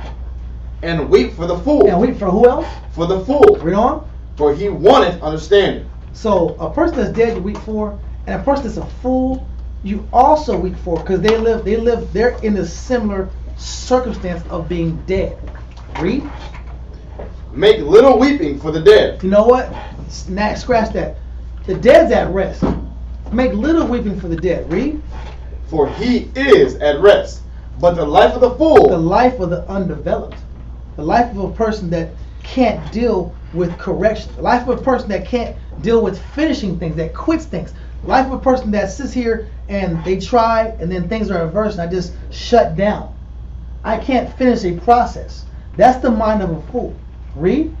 Is worse than death. Is worse than death, because they're dying all day long in marriage, in business, in process of dealing with life, in decision making. Everything around me is hard because I'm undeveloped. So now my life's about seeking comfort. So I'm dead because my life's about finding some type of pleasure and comfort to satiate me. That's the mind of a fool. I had to find pleasure because everything else in life is hard. So I'm going to run to indulgence. But the point, that's an issue that you need to learn from your youth. From your youth, if you're taught that life is hard, off top, and the things that you have to put your hands to, if you want anything in life is going to be hard. If you can learn that at a young age, it's easier to deal with that as you get older. But the problem is, if you just start learning about the reality of life when you're later on in your age, that's why people want to satiate themselves so much, because life is the reality of life is smacking you in the face. And this is what makes that transition so difficult. Keep going. And also, so when a person read that point one time, the last sentence, the middle point, the last sentence. But the life of the fool is worse than death. The life of a fool. Fool meaning not a person that's just acting like Steve Urkel and just being silly. Not a silly person. The life, and he's a fool. Chased Laura all those years. She didn't want it. Right? That was a fool. That was a bad decision. There's other females that like you, right? The other one was better than there. She was cold, She was cold. I would have been. The whole point is this. We would make it an Urkel breakdown. But listen, life of a fool, they're chasing dreams out. They're chasing the idea in their head. They're not dealing with the realities in front of them. It's good to lighten up because we're going into heavy topics. We're not here to down people, bashing anybody. Yeah. We're not here to tear anybody down, but we have to sit back here and let everybody know where the sickness starts and where the battle with all men's development starts at, and why it's so hard for men to change and grow and accept the adversities that are presented in front of them in this truth. And it starts from home. And it's the thing, a foolish person, when they can't be instructed, you can't teach them how to succeed. So then what ends up happening is men lose time. Because you can't tell them anything. That's when they have to start losing things the hard way. They waste a year, 2 or 3 before they say, okay, the light bulb. Maybe I need to talk to mom and daddy or the brothers about my issues and get worked on. But the goal is not to lose time. The information and the help is here. And maybe if we sit back and explain why Israel has so much issues and so they wrestle with so many things, maybe the light bulb can click on a little quicker. Exactly. That's the goal. So the goal is if a wise person, their life is not death. They have a joyful life. They can see the benefits because they're committing to disciplines. But a fool, because he quits all the disciplines, never learns confidence. So every scenario I put myself in, I feel like I'm less than, I can't do this, I don't feel good about me. So it breeds the spirit of quitting. That's all I want to put on. That was it. Okay, so let's continue with in Lamentations 4. I think we're in 10, right? Yeah. We didn't finish 9. Let's finish 9. It says, well, if these pine away. Lamentations chapter 4, latter part of 9. For these pine away, stricken through for want of the fruits of the field. Fruits of the spirit, fruits of the field. Our people are destitute, in need of encouragement. And need, you know what, when a lot of young men are coming to truth, they have to see themselves do something successful. Exactly. It's so important that a young man can start and finish a goal and see themselves actually accomplish something, because that's something a lot of young men don't get in their youth. But the problem is, it's like pulling teeth to get them to finish something, because throughout the entire process they would have quit, because all they knew how to do was quit and get angry and get frustrated and get emotional. The challenge is to get this brother or brothers to suffer through the roller coaster so you can finish, so then you can recreate that recipe so you can keep finishing things in your life. To get to the end of then you can see the power of the Most High. Exactly. A lot of people don't see the power of the Most High because they don't finish anything to see the power of the Most High. And you can't finish if you have really poor work ethic. work You want easy job. if you have poor work ethic, if you have a negative outlook, Come. if you hate yourself, Come. if you're overly emotional, Don't ask you can't, questions. if you're not humble enough to follow instructions, you can't see the value of what this word and the truth brings to the table. That's the problem. So once again, Lamentations clearly paints out the sickness, Deficiency. the spiritual deficiency of the entire nation. Let's continue. Lamentations 4, verse 10. Lamentations chapter 4 and verse 10. The hands of the pitiful woman are sodden their own children. The hands of the pitiful woman have sodden their children. Now this is talking about on a literal level that our women have cooked our children. Based upon hunger, based upon circumstances. But in a spiritual form, they have sodden our children because the children are the sacrifice so they can live their own life. Exactly. Because as a parent, when you become a parent, guess what? It's no more you. It's over. But the problem is, when you're selfish, it's always you time. And that's the issue. If the children weren't taught to be selfless, they're going to be selfish parents. And the sickness continues to go. You already got a selfish daddy. He ain't in the picture. Then the mother's selfish. That kid is going to be raised by television and video games and the drug dealer across the street. And now they sit back here and have 15 to 20 years of bad habits inside of them. Now they're going to come to a structured, disciplined, God-fearing life. And you sit back, the first thing you say is, come off the weed. Shit, I'm done. I ain't doing that. Brothers can't get off the damn drugs.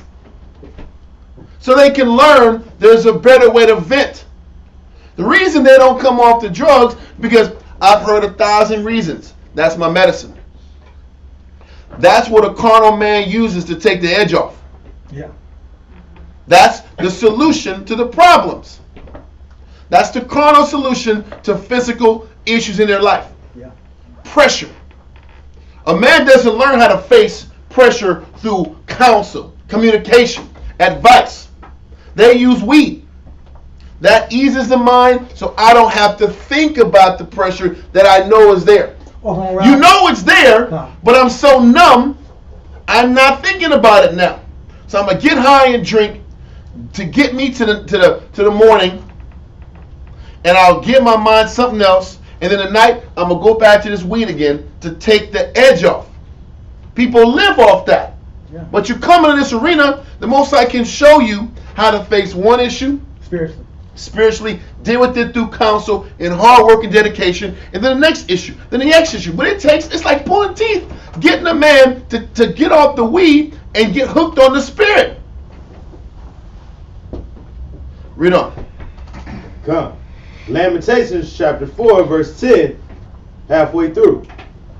They were their meat in the destruction of the daughter of my people. Exactly. And that means the children are always the sacrifices or the they have to lose. Collateral damage. They have to lose for the falling of the nation. Come. When the nation falls, the children suffer. They pay the big now price. the children are all jacked up because the nation has fallen and suffered. Read on. The Lord have accomplished his fury. He's accomplished his fury, and the children have to suffer the consequences. Read on. And that's why the Most High says the harvest is plentiful, but the laborers are few. There's a lot of damn people that need developing. There's a lot of fatherless kids. Whether you had a goddamn daddy or not, guess what? You weren't taught spiritual ethics. So guess what that means you are? You're a fatherless child. There's a lot of fatherless kids out here that need daddies. A lot of fatherless mothers here that need fathers. There's only a handful of guys willing to put the work in and sacrifice their life to make sure these men and women are covered and developed. Read on. He hath poured out his fierce anger, and hath kindled a fire in Zion, and it hath devoured the foundations thereof. Now we're going to let it go. The foundation of what we're supposed to be. The family structure. The foundation is about strength. We have nothing to create stability. Mental stability. Spiritual stability. No foundation. God. And you start from scratch with men. We don't have a problem. We're not here complaining this about this is not about complaining. We don't have a problem. We don't have a problem dealing with this. What it's saying is, it's hard to educate a man and give a man wisdom. I was just gonna say, this. We're going over this part of class so we can understand why in the situation. young men can understand why their battle is so difficult. Why they're wrestling with so many emotions and feelings. 'Cause I tell you what, if I got this many emotions and feelings running through me, you know what the first thing I'm gonna tell myself? Maybe I'm not meant for this. Yep. I got all this shit running through my head. Angry, happy. I feel down. I feel unsure of myself. I feel like I'm a failure. Yeah. Then maybe serving the Most High and doing this truth Not for me. isn't for me. I'm telling you, people always tell themselves that. But the issue is not about quitting or this isn't for you. All these emotions and these fluctuations of feelings is representative of how you were raised. And all these suppressed feelings, these suppressed emotions are just revealing how sick and underdeveloped you are spiritually. And they're indicators to let you know why you have to commit more to the work and the program to help overcome these issues that continue to pop up. The feelings and emotions are there to let you know that there's more to give. And there's more work and issues to work through in your spirit if you want to see results in your life. I can't chase pleasure. Those pleasure days are gone because guess what? I'm too backlogged in flaws. Yep, and that's the catch. Chase distraction. Can I accept that I have a lot of catching up to do? I burnt 20 years of my life. I burnt a dub. Now I got to sit back here and make that time back. That's the thinking. That's the mindset you have to take versus the self-condemnation approach that a man or woman wants to take. Because I don't know if you've counseled ribs enough and you told them about their issues. Then what do they say? Then I must not be good enough for you then. Let me just leave. Then I'm just the wicked root then. That lets you know when things get too hot, and as a man, you say maybe I'm not too good enough, then that's a woman to start. Because women do that. Yeah. When women are being showed that they had to do more, then they'll say nothing is ever good enough for you. You always want more. Maybe I'm not good, then maybe I'm not meant for this. Well, maybe you need to get your ass in order and accept you got more work to do. Because that's what we tell men. Stop playing the quitting card and say, yeah, I got a laundry list of shit to fix. Let me start fixing it. That's what a manly spirit does. Women sit back and say, I got so much going on, this isn't meant for me. Let me go do drugs. I'll never be good at What's the answer then? Do drugs, get high, run the street? Just chase pleasure. That's the solution? To live a vain life. If you're not a drug addict, cool. There's other things we do. There is. There's other issues. There's a whole lot of other things to do besides There's a lot of drugs. vices out there. It's like an encyclopedia of vices to find out. A to Z. But the answer is always to run from your issue. Versus accept, not to panic, calm down, and knock down one issue at a time. You got the rest of your life to knock down this reverse bucket list. Yeah. It's reverse because it's negative things you got to check off. Yeah. Not go to Mount Kilimanjaro. I want to see the sun. That's just not. I want to see the sunrise. Yeah, I want to watch the sunrise from over here. Okay, bro. Yeah. You got Okay. That's what shit's fixing your Yeah. spirit. There's some spirit has to rise out of your flesh. Yes, yes, sir. So like say like you messed up for like over 20-some years, Mm-hmm. like through the scriptures and stuff, you can totally restore like your Yeah. whole body. Yes. Or there's like some things that'll still be there. It depends on the Most High says. The Scripture says the Most High will give unto all men liberally. So based on how hard you work, how hard you commit, you can restore a lot of things that were done wrong. So like totally restore, like it'll never be totally restored. Like I said, the Most High will give to all men liberally.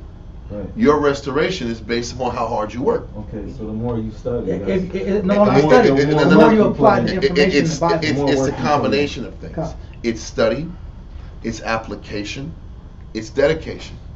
It's the combination. Because I know a lot of people who study but don't apply. I know people who work but don't study. I know people who work and communicate and will teach, but won't fix what's inside of them. There's a lot of different weird combinations of Israelites, and the only solution is to be balanced like David was, because that was the Most High's idea of a man that was like his heart, a person who was committed to being well-rounded, spiritually well-rounded. That's what he wants out of us. Okay, and this is not about being perfect, but can I live my life pushing to be perfect? Can I live my life with the mindset of shooting for perfection? We have the rest of our life to do that. And that's what the Most High says, when his servant comes, blessed is that servant. When the Lord comes, his servant is found, so what? What am I doing? It's the process of me working on fixing my spirit and changing my life. Manfully changing my life. What are you going to say? I'll pull this right here, this example real fast. Matthew 12 and 10, verse 13. Matthew 12, 10, and then verse 13. It won't be long, it'll be quick, because I know we got so much time. We do not have much time. We got to run through this. Matthew 12 and 10. Uh-huh. And behold, there was a man which had his hand withered. So there's a man that was underdeveloped in his what? His hand. His hands are withered. When your hands are withered, you can't really get anything accomplished now. No skill. I can't handle any, I have no skills. Read. And they asked him, saying, Is it lawful to heal on the Sabbath day? That they might accuse him. That's the Pharisees being tripping over on Christ. Just keep going. Verse 13. All the way through. No, verse 13. Okay. 2 verse 13. And he said unto them, What man said? No. He said to the man. Okay, skip to 13. Slakia. Then saith he to the man, Stretch forth thine hand. So the man that his hand was withered, what did Christ say? Stretch forth thine hand. He gave him instructions, did he not? Come. And what did the man do? And he stretched it forth. He submitted. A lot of times you can't heal men because they don't just submit to basic instructions. Yep. We give men basic instructions. Write a list. Get up on time. Talk about your problems. These are basic instructions. Yep. This man's hand was withered. He was in a depreciated state physically and spiritually. Read on. And he stretched it forth, Uh-huh. and it was restored whole. Read that point again. Then said he to the man, Stretch forth thine hand. And he stretched it forth, and it was restored whole. When you follow instructions, you get restored. That's the point of the scripture. If I follow instructions, I get restoration. Christ was the guidance. He was the guide. If you follow spiritual, wise, biblical counsel, if you follow the Bible, you will be restored. Too many men are just looking for distraction and running. Yep. So you can't focus on restoration. So can it be restored? Kind. It depends on what's the rate and frequency of your desire to follow instructions. Yep. What was it? Good. Yes. I don't want to change the subject. That's perfect. So listen, we're going to let that verse go. We're going to jump to Revelation chapter 18, verse 4. Then we're going to get to the real part of it. So Revelation chapter 18, verse 4. So with all that being said in Lamentations chapter 4, verse 1 through 11, everything we've read in Isaiah 3, 2nd Ezra 14, it talks about the diminishing of the earth, the diminishing of the caliber of mankind, the diminishing of the family structure, the diminishing of the man and the wife. All these things are the reasons why our people are watered down as a nation, and when they come into this knowledge, there is a significant diminishing of man.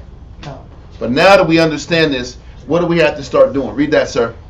Revelation chapter 18, verse 4. Mm-hmm.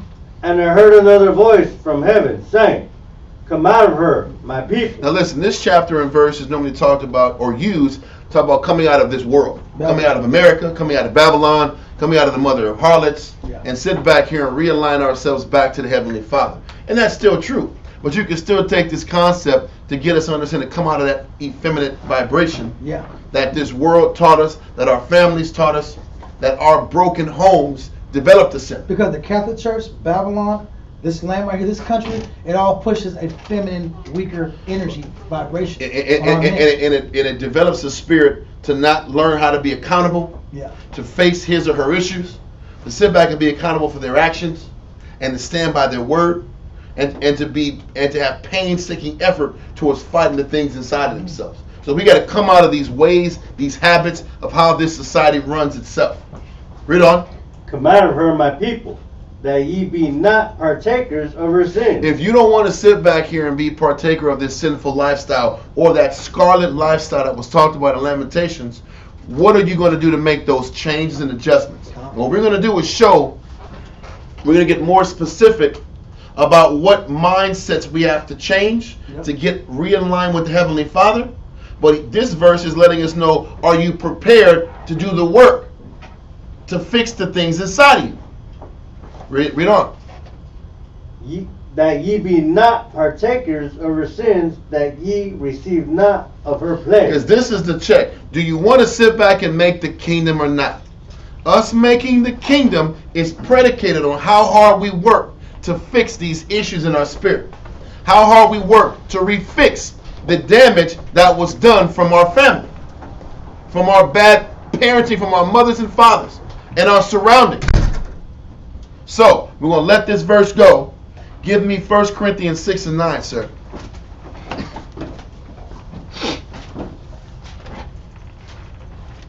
First Corinthians chapter 6 and 9 is going to start ramping up more about the expectation of the Most High. We're going to deal with this effeminate issue that our people are dealing with on a consistent basis. What is it by the root? And what is the meaning of an effeminate natured man? Because a lot of times, old Israel will sit back here and paint this effeminate man like he's a sodomite.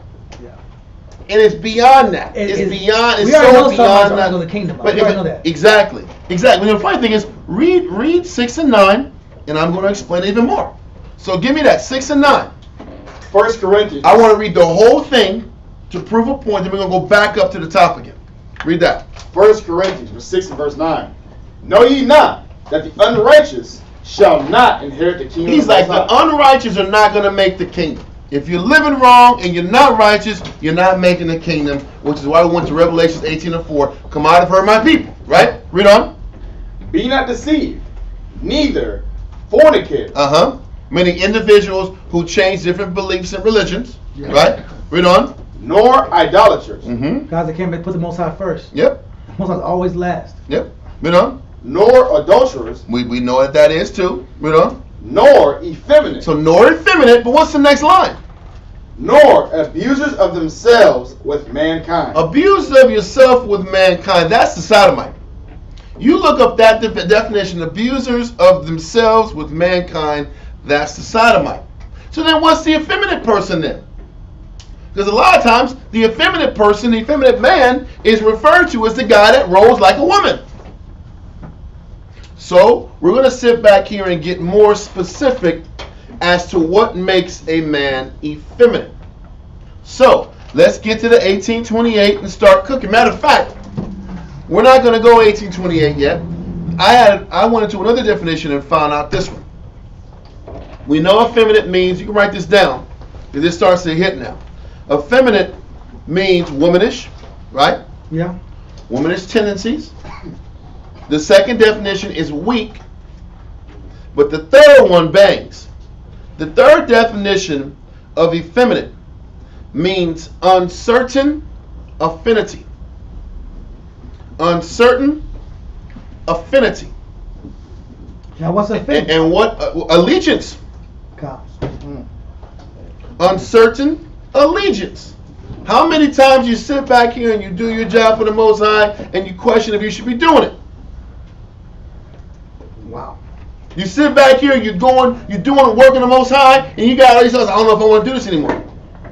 That wishy-washiness, that uncertainty in your affinity, that I'm strong today, I'm potent today, I'm not sure tomorrow, I don't know if I want to do this, that's the effeminate spirit. The Most High says, if you keep playing with, you're not making the kingdom. Because the line afterwards says, if you're a sodomite, you ain't making the kingdom. But the effeminate person has an uncertain affinity. It means what? They're unsure of their allegiance. You know what it talks about? It's that lukewarm cat. He's switching up. The lukewarm cat has the unsure allegiance, and that's the person that's not making the kingdom. The person that's not sure if they want to commit or not. The hot and cold guy. The undecided person. That's the mindset. That's the spirit. That's the effeminate. Of an effeminate person. The person that can't make up his mind and make firm decisions about going in to serve the Most High or not. That mindset is effeminate. That mindset is sick. That's the mindset the Most High is going to war with. So we're not dealing with makeup and lip gloss. It's not all about switching, not doing popping that. your, you know what? It ain't about that. It's about your mind, your mental. And if I'm super zealous today and 5 hours later I don't know, that is an effeminate mind. Because you're too wishy-washy, you're too emotional, you're too mentally and spiritually unstable for the Most High to actually work with you. I mean, I'm too variable. I'm variable, uncertain, affinity. We can keep throwing names out there. It's the unstable mind that the Most High has the issue with. It has nothing to do with sexuality. What it has to do with is your mental toughness, your mental makeup. How firm are you in your decision to serve the Heavenly Father? That's what it is. And when you come in, the Most High understands when you first come in, there's a little bit of wishy-washiness. But you better sit back here, like the scripture says, and make your calling and election sure. Sure. This is what the Most High is telling you. All this instability mentally, I'm not sure, I'm sure, I want to do it, I don't want to do it. That's not a masculine mindset. A manly mindset is you make a decision and you stick with it. That's masculinity.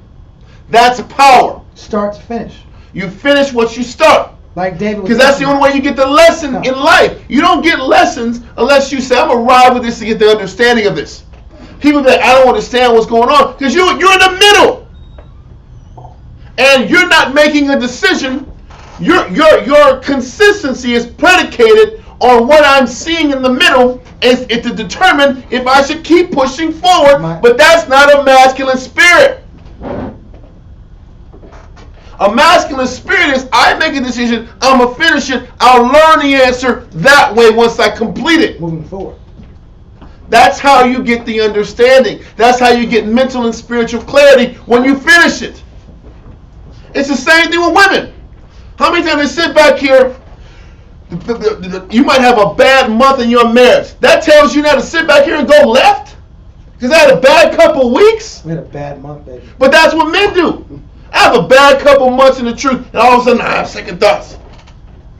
That spirit the Most High don't want to deal with. All those hours of the Bible, one bad month.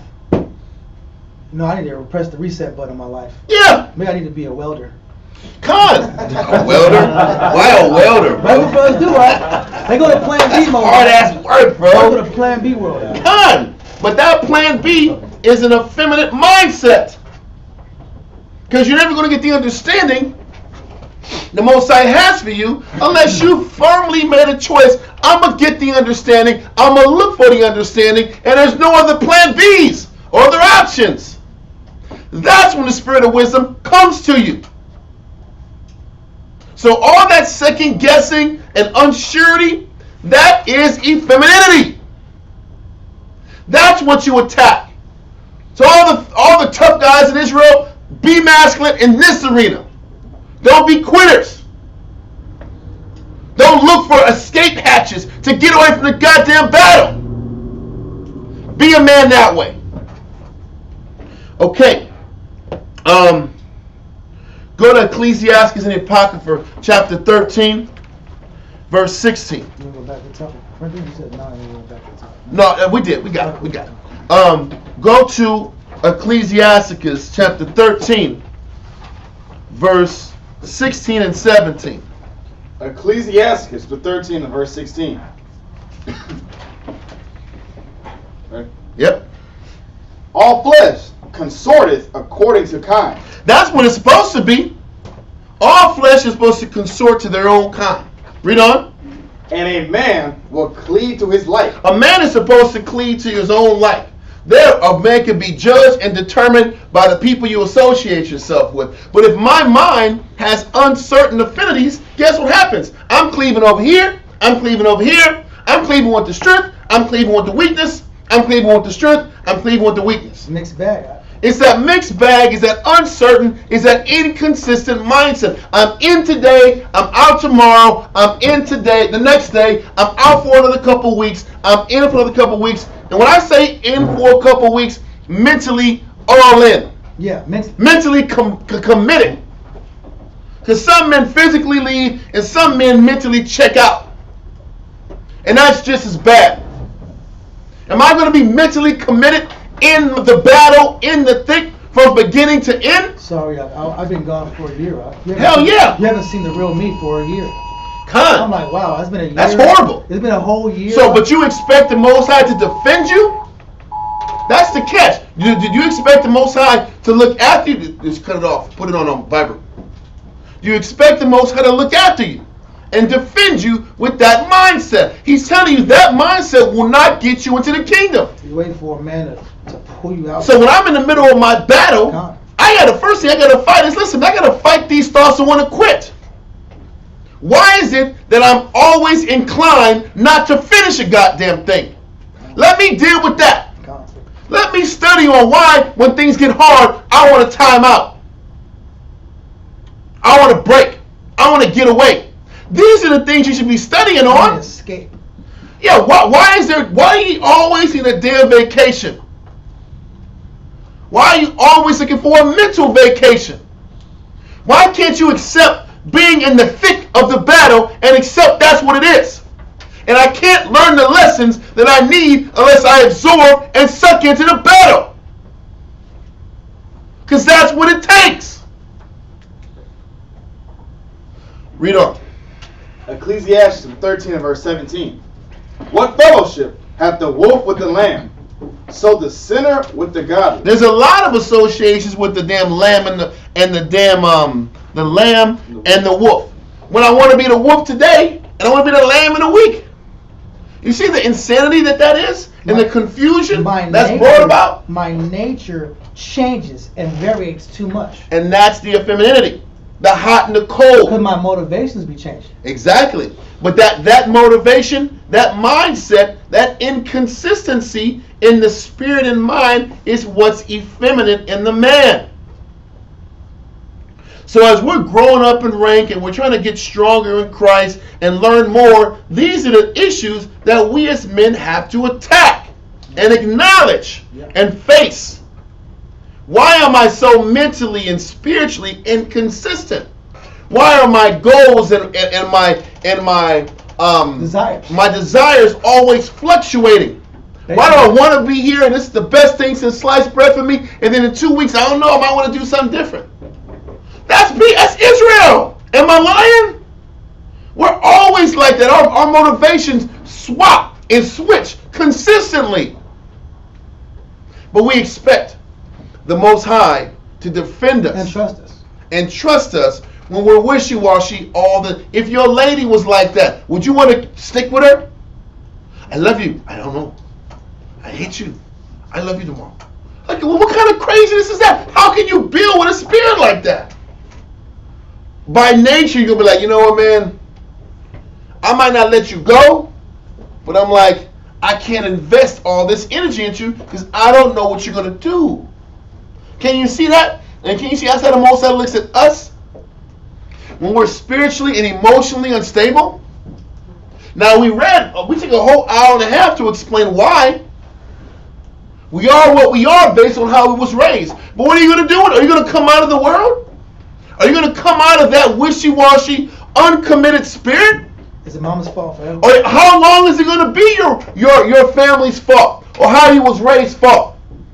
It's about time that we start taking responsibility that these problems that our parents didn't help us fix are now our problems. There are problems, and we have to take the bull by the horn, so to speak, and fix them. No, it's mama's fault. It's daddy's fault. I'm 24 years old. I got a report literally yesterday about a sister cussing out her mother because she was mad that what her mother did 20 years ago is why she's breaking the laws of the Most High now. And that's the damn cockamamie answer she's using to justify sinning and going off. Because I saw something 25 years ago. I saw no negative. bullshit. I saw negative. I saw negative, so that's why I'm sitting back here breaking the law. I'm not making this up. People use these justifications to not face themselves all of the time. Now, let's get more into this damn effeminate definition. So we know effeminate. No, let's get more verses. More verses first, then we'll go back into more scenarios. Ephesians chapter 4 and 14. Ephesians 4 and 14. Ephesians 4 and 14. Let's get that. Ephesians 4 and 14. That we henceforth be no more children, tossed to and fro. The reality is this. We have to grow up. We can no longer be children. Childlike mind. Childlike mind. I'm interested in these toys, and now an hour later I don't want to play these toys no more. Now I want to color. After I color for 30 minutes, now I want to eat food, eat snacks. Now a couple hours later, I'm Superman. Yeah. Like, you're changing dispositions, you're changing characters, like you're changing clothes. That's the point. And so now, well, this week the brother wants to be a prophet.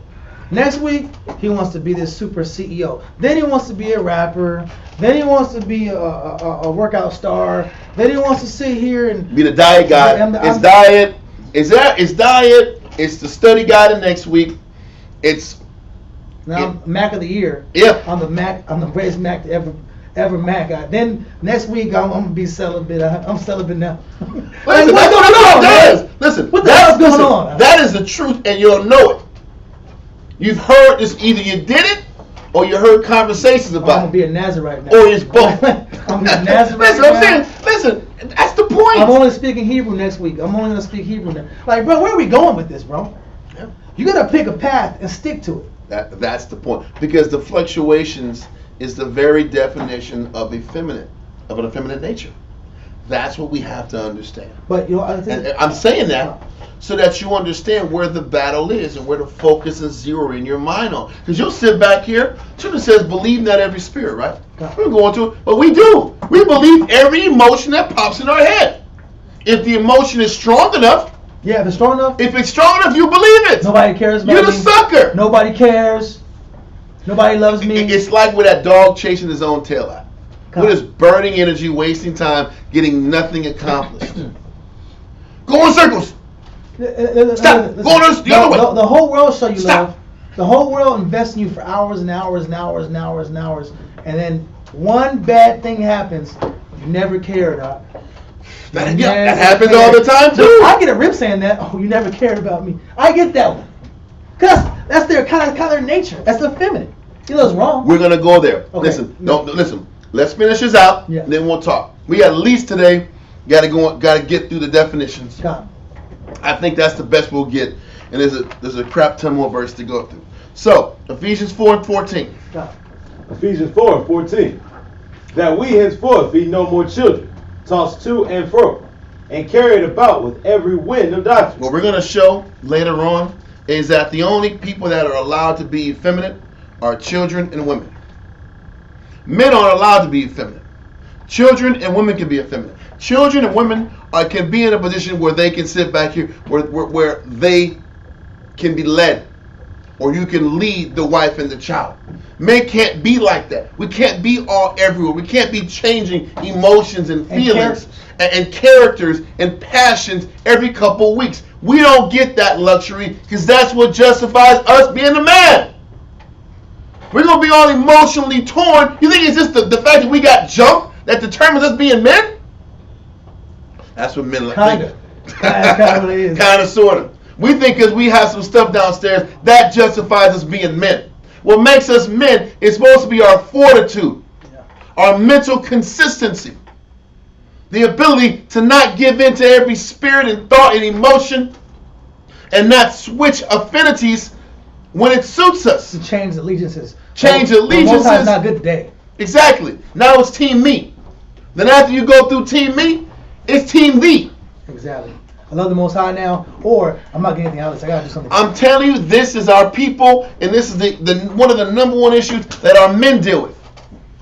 So let's go more. Let's get the verse. Give me Deuteronomy 30, verse 15 and 19, and James chapter 1, verse 6 through 8.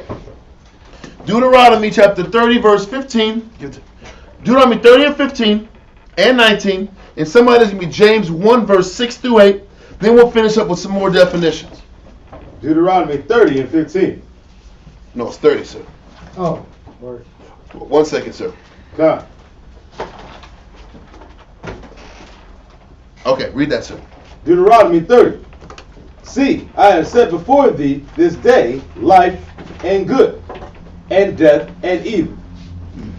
In that I command thee this day to love the Lord thy power. You know what the Most High, he says, loving the Most High and showing a commitment to the Most High is about making a decision. Yeah. Making a choice. Yeah. That's what being masculine is.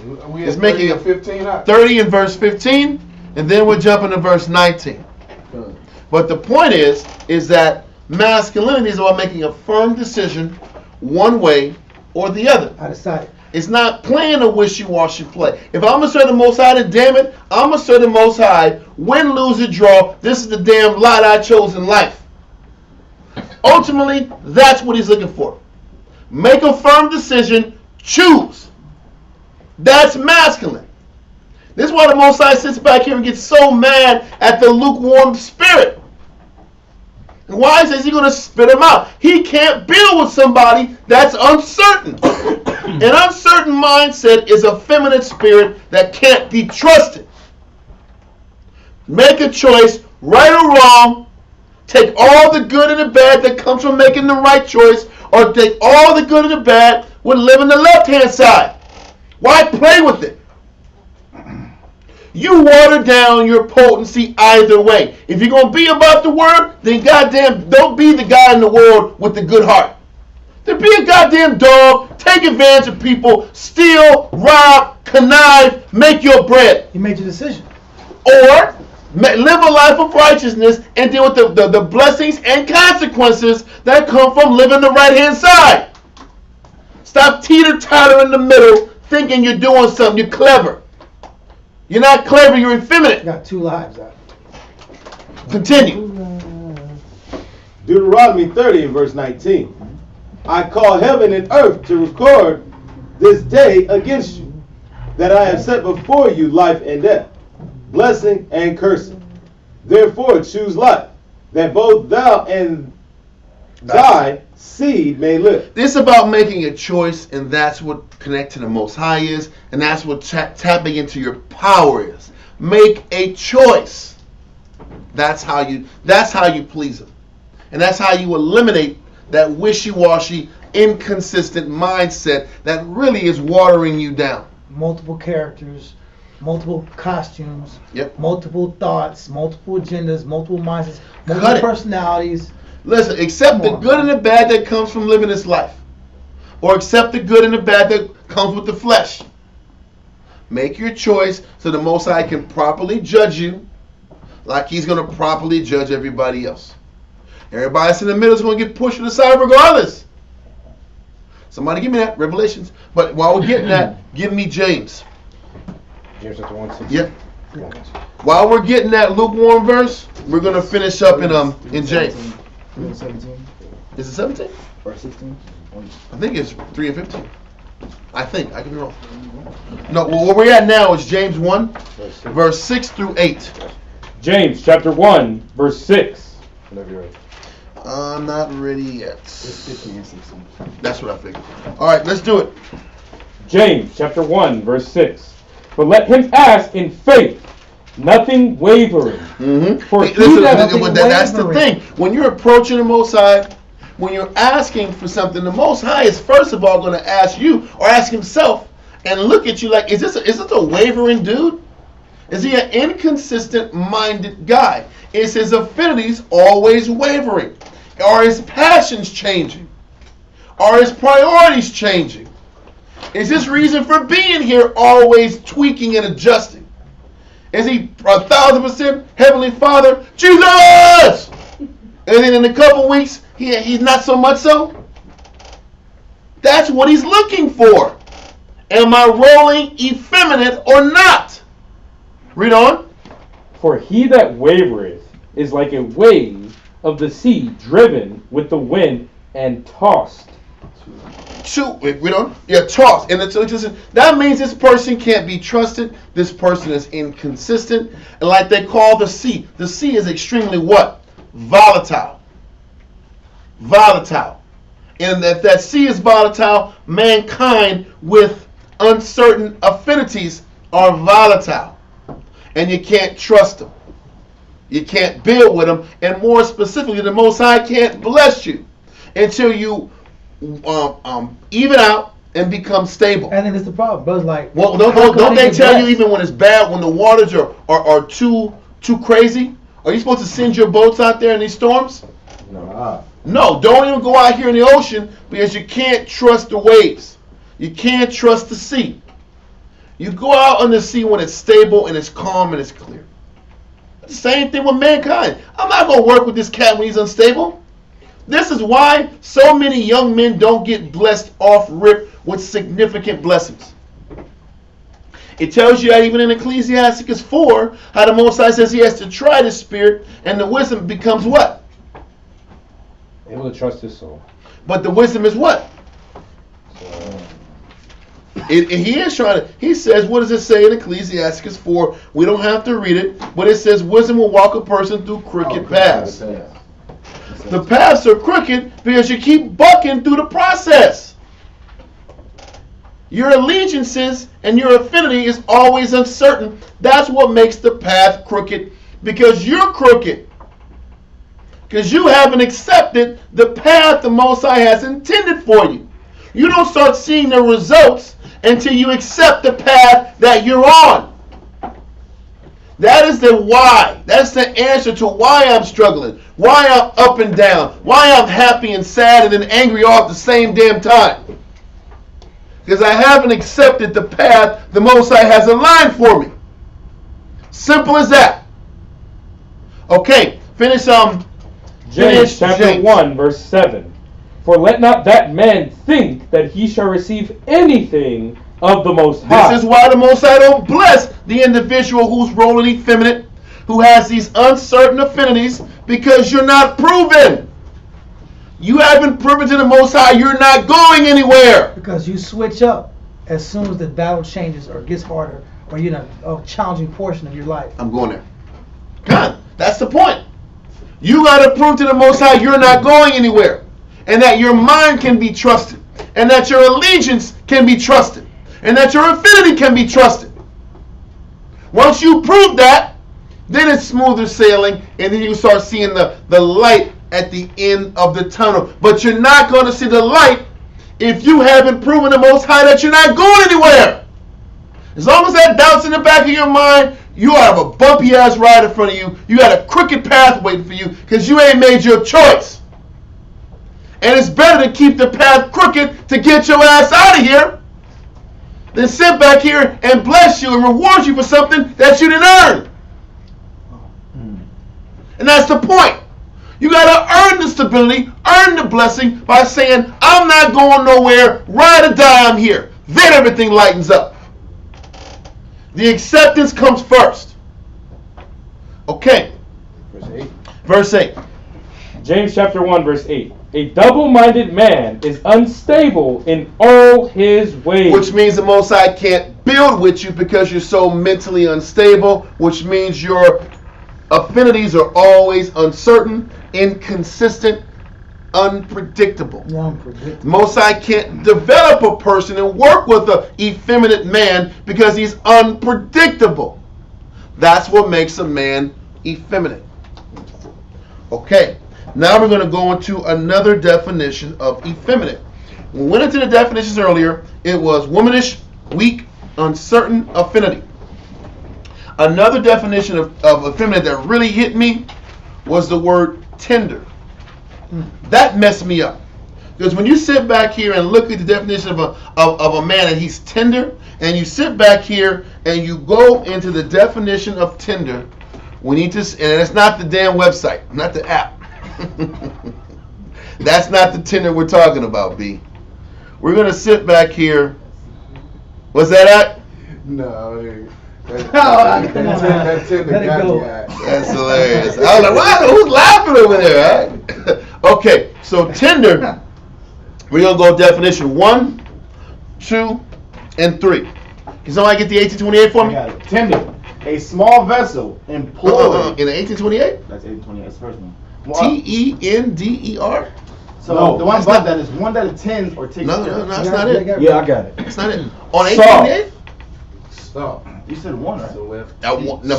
Number 1, 2, and 3. That's not it. Tender. Yep, Soft. that's it. Easily impressed. Broken. Bruised or That's the one injured. I'm looking for. That's what I'm looking for. It's at the bottom. You got 1829. That's the one I'm looking for. Yeah, 1829 and a half. That's the third one. I got 1830. That's the third level. No, it's not, bro. It's not. It is. Okay, we're gonna. Hey, He has to go down. you have He a has to go different down a little bit more. app than I do. That's all. That's The all. 1818 version. Okay, so 1829. That's hilarious. Okay, listen. 1828 Webster's Dictionary. Number 1 again. Come, soft. Easily impressed. Listen, soft, easily impressed. Now listen, that messed me up too. Listen, I want somebody to give me the definition of impressed. Because everybody says, oh man, this brother's soft. He's soft. He's softer than tissue paper. We'll sit back and say that. But what the hell is, it says, I got it. hold on. I just want to make sure I got this. What does it mean when it says easily impressed? What's the definition for that, sir? Impressed, 1829. Imprinted, stamped. Listen, it means Wow. a person who is impressed is imprinted. What does that mean? That means this. When somebody comes around me with their vibration, a person puts their vibration on you. And their imprint and how they roll sticks to you. And then they walk off and leave. And whatever effect that was on them, and spirit was on them, changes you. That makes you effeminate. So if that means if a person sits back here and walks past you and has an angry spirit on you and pisses you off, he imprinted himself on you. And if he imprinted himself on you to get you angry, that means you're the effeminate one. Why the hell should I allow another person to get me angry? Why should I allow somebody else to sit back here and make me sad? Why should another person talk to me for 30, 40 minutes and all of a sudden I lose confidence in who I am? What it means is I'm easily impressionable. I'm easily imprinted on. If I'm really supposed to be a masculine man, I'm not supposed to allow influences to put an imprint on me. When I think of imprint, I think of a fucking silly putty. When you have a ball of silly putty and you do this, what happens to that silly putty? It's now a thumbprint with a ball around it, and you walk off and do your thing. But guess what? That silly putty is now what? Imprinted. Permanently imprinted with your thumbprint. What it says about an effeminate person is that they're tender. And that tenderness is that I allow other people and influences to change who I am spiritually as a man. Now that issue is in each and every one of us here. Which means there's a little bit of effeminate in every one of us. Because why the hell should we allow any of our surroundings to change us? Dictators. Nothing around us should dictate your spirit. Should dictate your confidence in the Heavenly Father. Should dictate your temperament and your mindset. Why should your mindset change because a customer was rude? Why should your temperament and conduct change because somebody says something to you that you didn't like?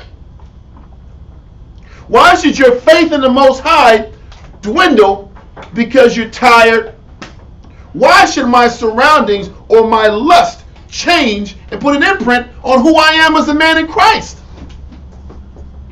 What it shows is the level of effemininity that rolls in all of us, because these are the things that should be taught to us from a young age. We roll as Israelites too tender, too emotional, too emotionally driven. That's what it means by it's saying you're too emotional. Why are you so emotional? What it means is that you're effeminate because you're tender, because you allow other people to imprint themselves on you. You come across a person, they roll with a certain vibration, and then they leave. Why are you rolling like the vibration that just left you? Brothers at the mall that way all the time. You can go to a mall, feel strong as hell, and in 3 hours, your shoulders are slumped down, your head's down. What the hell did they do to you? They stomped you down, they broke your spirit, they broke your confidence, and their imprint was put on you. Or, why the hell you got men sitting back and get so angry, they put hands on their women? What can a woman do to sit back here and change your imprint? You got guys going crazy. She didn't piss me off. I had to put hands on her and choke her. So mad. Why? She imprinted me, huh? That means you was rolling more of a lady than the lady. You have too much girly in you, huh? Delicate. It's the truth. Listen, why the hell is everybody around you putting imprints on you, huh? Stomping on you, putting thumbprints on you, huh? Why is everybody putting thumbprints on you, huh? Signatures on you, huh? It's the truth. We allow these surroundings to change our affect. And I'm just angry. No, you're effeminate because you're tender. I ain't gonna say tender. You're tender. You're tender-hearted. You're tender-headed. You're tender-headed. You're tender-headed. You're tender-headed, right?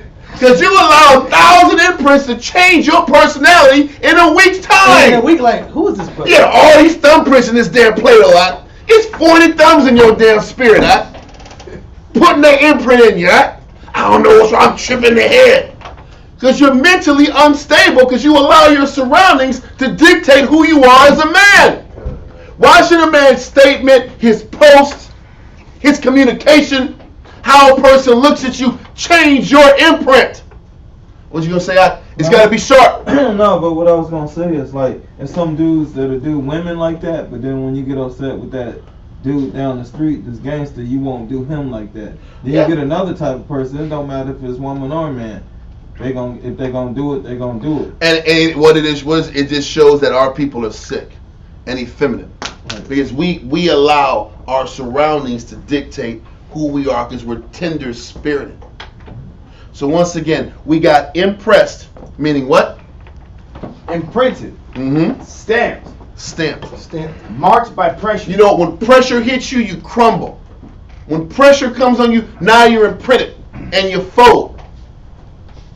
So if you can't handle pressure, you can't handle responsibility, then you break apart. Yes? Definition of impress. To impose a particular characteristic, quality, or mindset. Oh my goodness.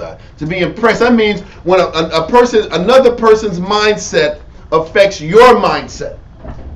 That lets you know you're being effeminate.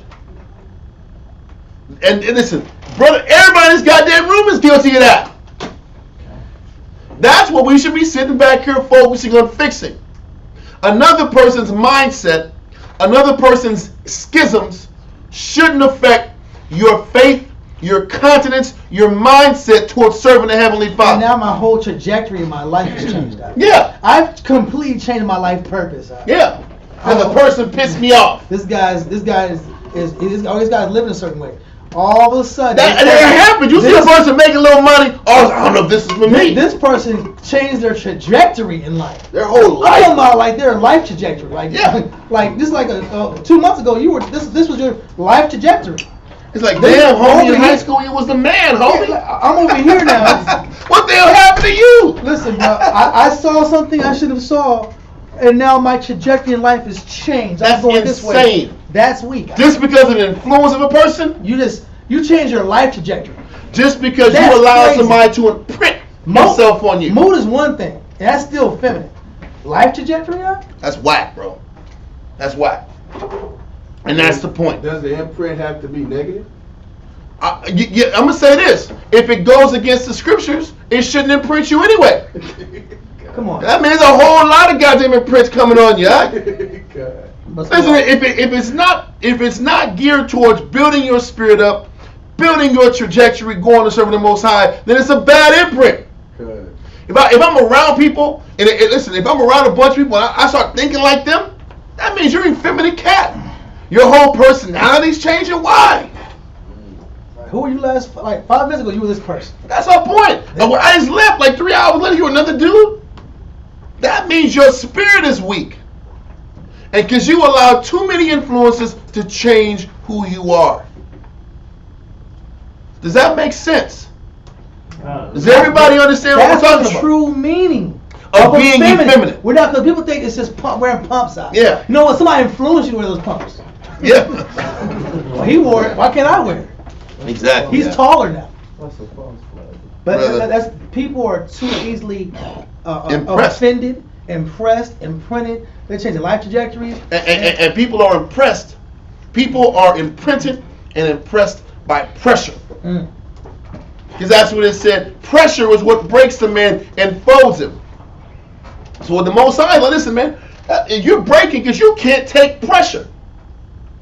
Because that means, listen, if a little pressure comes in you, now the Most High ain't the Most High. Now everything the Most High is showing you ain't the Most High no more. You're gonna look different, be different, walk different. The talk work different. ain't the work no more because somebody rolled confident around you and they're negative. And their negative changed your trajectory out of Christ. Listen, the scripture, listen, history tells you that the Jews' culture brought the nations into this autochthonious, the approach of Israelites. It's in, what was that book? The Babylon Temple 2. Yeah, Rudolph A. Winslow. Yeah. From Babylon Temple 2, it talks about our culture brought the nations into wanting to follow what we did. It wasn't the other way around. We were the influence. We're not supposed to be influenced by the nations and Jake in the world. But the problem is we are. Their influence puts an imprint on us because the pressure is this. I'm going to do me. This is who I am. These niggas believe in the world more than you believe in the Most High. That's why the imprint is on you. True. If you believed in the Most High more than they believed in the world, this wouldn't be a problem. You know how I know that? Go to Ezekiel chapter 3. Ezekiel 3 and Ezekiel 3 and let me see. I don't know, boy. I don't know anymore. Ezekiel 3 verse 5. 3 and 5, right? Yep. Through 11, sir. Ezekiel 3 and verse 5. Y'all need to go back home tonight and go back over this, because this is something that's in a lot of men here. Ezekiel chapter 3, verse 5 through 11. Come. For thou art not sent to a people of a strange speech, and of a hardened Of a hard language, but to the house of Israel. You're dealing with a bunch of rockhead Israelites. That's our job. And he's going to explain what's the number one duty that we have to have in order to last around these big, bold-ass negative Jake. Read on. Not too many people of a strange speech, and of a hard language, whose words thou canst not understand. Surely, had I sent thee to them, they would have hearkened unto thee. Mm-hmm. So listen, if you went to the nations, they listen to you. Because Esau's about what? Knowledge. Wisdom. What makes sense. Niggas ain't about what makes sense. Niggas are what feels good. It builds their ego up It more. made me feel good. If I'm talking about how to make money, you get niggas to listen.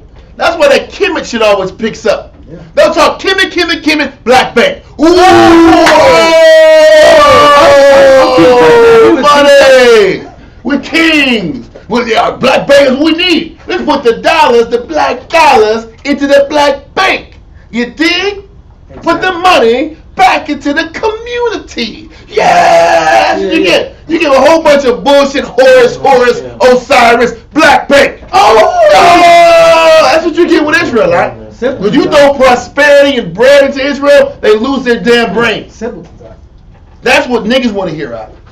The nations want to hear about knowledge and wisdom, what makes sense. Niggas with the Black Bank. That Black Bank is that nigga's bank account. That's what his bank is, it's his bank account, Nations. Anyway, let's keep reading. Verse 7. But the house of Israel will not hearken unto thee, but they will not hearken unto me. For all the house of Israel are impudent and hard-hearted. They're hard-headed, they're stubborn, and they don't listen. And what does that mean? That means our people are going to roll with their confidence. Their confidence is in the flesh. Their confidence is in their belief system. Their confidence is in their workout programs, their diet programs. The neighborhood. They're chasing their women, selling their drugs, living their life. And it's a strong influence, it's a strong vibration that they flex on you with. Listen, their vibration, they don't even know what the hell Kemet is. But they're going to talk about it. And they're going to believe it and be strong in it. And if you go contrary, they're going to argue just because. That's how our people are. But it's more important, it's the nature of conflict. And people will try to imprint themselves on you because that's what men do. Read on. Verse 8. Behold, I have made thy face strong against their faces. He has, listen, the intention for us is to be strong against their imprint. Their desire to imprint on you, you have to be stronger in your position than their position is to imprint on you. You get around Jake and I was impressed. And you coward. I was impressed. I like this comment. Oh, he impressed me. But that's the truth. Jake's influence be stronger. Jake's confidence in the flesh be stronger than Israel's confidence in the spirit. God. And that's the problem. But we were created to be stronger in our confidence because our power is greater than theirs. We don't walk around like that because we're unsure. We're unsure if we want to do this. We're unsure if we want to commit ourselves to this. So we get smashed and swallowed up by confident Jake that don't believe in nothing. Basic Jake too. Low-level niggas that just believe in the trap. Why does he have it? I don't have it. He has it, and I don't have it. And the problem is you weaken your power. You weaken your confidence in the power. And that's the issue. He believes in his God. That nigga's desire is get a rap contract. And that nigga believes in that shit. That nigga's belief in getting that contract is greater than your belief in serving the Heavenly Father. That's the fact. And he'll give his ass up. Right? Listen, he'll give his ass up. You know what? I'll be real with you. Yeah, I was just gonna go with the hustle and flow angles. I was gonna go hustle and flow angles. That's it. I'm gonna sit here and be jealous of someone. I'm gonna be jealous of a dude. That is Jack though. I just do the whole. He's gonna do that. I'm gonna be jealous of this dude. That's the real product. That's the real product. This guy over here making moves, making plays with the Amalekites, with the white Jews, right? White Jews, right? He's playing their game, but because he's confident in that lifestyle, I want to follow him. That's facts. I know it's extreme. That was like, oh, I was like, whoa. Look at that. I gotta put the sound in that one. I gotta put the sound. Hold on a second, man. Where's that damn sound at? I should have played it right after he did that, because that was the effect that was necessary when he said that. I was like, whoa! Anyway, keep going. That's the end product. That's the end product. That is the end product. Damn, you went from 0 to 100. That's why everybody was like, whoa, mind blown. They're not just underground rappers. Yeah, man. Sound is that just SoundCloud rappers? We're not just a SoundCloud rappers. Man, he went crazy. He's winning and I'm not. So listen, let's get back to the spirit here, y'all. It's nothing wrong. It's just what Jake does when they're desperate. What are we saying? Listen, what are we saying? What we're saying is Jake's confidence in the flesh is greater than Israel's confidence in who they are serving the Most High. And it's that simple. And it says the Most High said, we were created, our face, our confidence was supposed to be stronger than the nation's confidence in the world. But we don't carry ourselves like that. We're too imprinted, we're too easily to be influenced or imprinted by another person's vibration, and it's an example of how effeminate we are by nature. Continue. And thy forehead strong against their forehead. Our forehead's supposed to be strong, and it's going to explain in verse 9 how hard we're supposed to be strong versus their hard-headed nature. Verse 9. As an adamant harder than flint. Adamant is the strongest metal on earth, flint is number 2. Come. Israel's hard-headed nature is compared to flint. It is a hard-headed nature because their desire is to imprint their negativity and their worldly confidence on you. But the Most High, through scriptures and our faith in the Most High in these scriptures, has made us strong enough to where we can withstand any of these environments, anybody's desire to imprint on us. The point is this is where we have to sit back and dig into to control our anger issues, our doubt issues, our self-confidence issues. Because we allow these environments, we allow what a woman tells us to rack our confidence. We allow what a customer says to rack our confidence. We allow a little bit of pressure put on us to rack our confidence, and it shouldn't have been that way. If a spirit's trying to imprint on an adamant mindset, an adamant spirit, there's no way to put an imprint on you. This is what we should be working up to. That level of confidence, so these outsider influences shouldn't affect us. Because he created us to be in this mindset. And that's the point. Read on. As an adamant, harder than flint, have I made thy forehead. Fear them not, neither be dismayed at their looks. Because a person gets dismayed by losing confidence. You lose confidence by how a person rolls, by how a person looks, by how another person carries himself. Y'all got the power of the highest with you, man. Why not act like it? Nothing around you should be changing your countenance and your personality and your fervency to please the Heavenly Father. But too many times when I'm around the world enough, I'm around people out here, they affect you too much. Their influence affects you too much. And that's when you start getting, when your attitude changes, your confidence starts to fall apart. Know that a feminine spirit is rolling on you. It's not, I have a problem, I don't know if this is for me. No, what it is it's not chemical imbalance, and it's not, I don't know if this is for me. It's really, I have an effeminate spirit on me that's trying to change my foundation.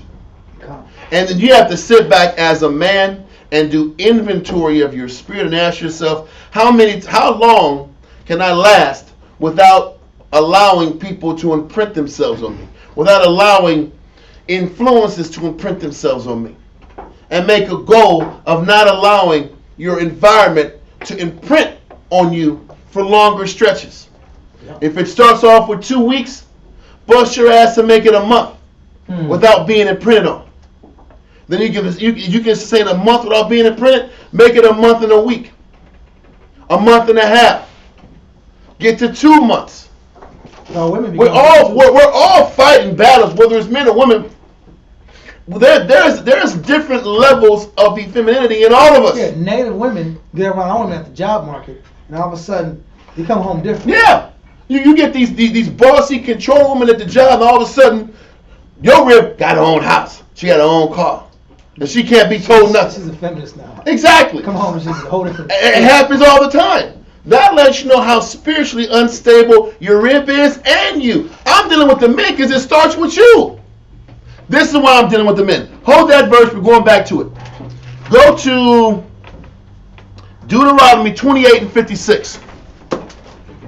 Deuteronomy 28 and 56. This is why it's more about the men fighting this battle than women. Deuteronomy 28 and verse 56. Deuteronomy 28 and 56. The tender and delicate woman. The Most High called the woman tender. She was supposed to be the one that gets influenced. That's why the scripture said that a man's supposed to put a hedge around his woman. Because by nature, she is imprinted if you allow her to be around all these different vibrations. This is why men are supposed to say, no, you can't go here. No, you can't go with this person. No, you can't leave at this time. Stay your ass at the house. Because he's got to protect her from being imprinted on. Women were supposed to be tender. Read it again. Deuteronomy 28 and verse 56. The tender and delicate woman among you, which would not adventure to set the sole of her foot upon the ground. We understood that our women were supposed to be tender and they were easily impressionable in the spirit. And that's why you teach your woman, and when you can't teach her, you keep her away from those influences to protect her. Yeah. Let that go. That's all I want from that. Let that go and go to 1 Chronicles 22 and 5.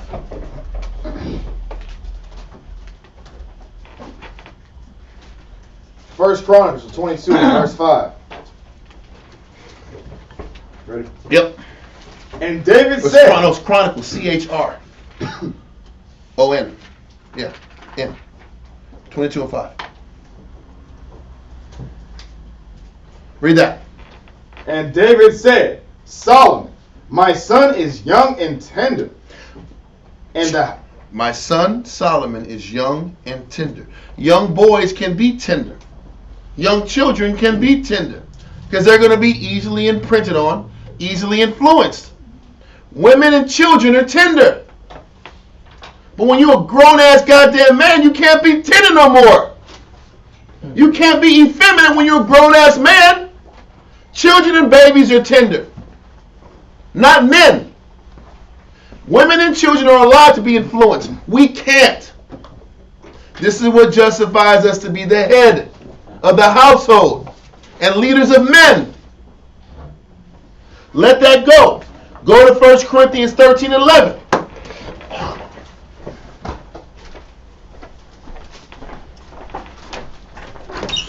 First Corinthians 13 and verse 11. 1 Corinthians 13 and verse 11. When I was a child, I spake as a child. Listen, when I was a child, I was tender. When I was young, I was emotional. When I was young, I was easily impressed and imprinted on. When I was young, I had uncertain affinities. I had my passion swayed. I wasn't sure of myself. I'm a firefighter. I'm a policeman. Exactly. I'm Michael Jordan. I'm a chef. Yeah, and all that stuff. That's what children do. That's what women do, and that's why they need a husband to guide their direction. When I was a child, read it from the top.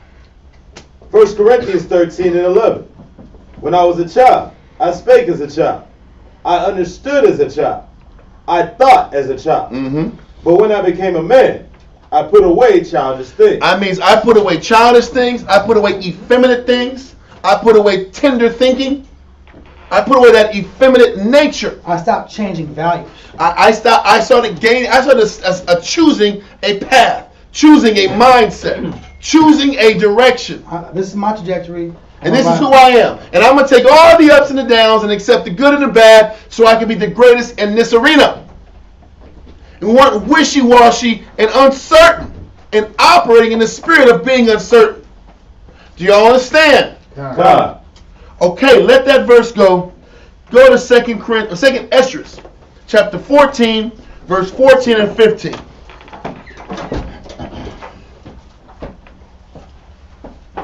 Second Ezra 14 and verse 14.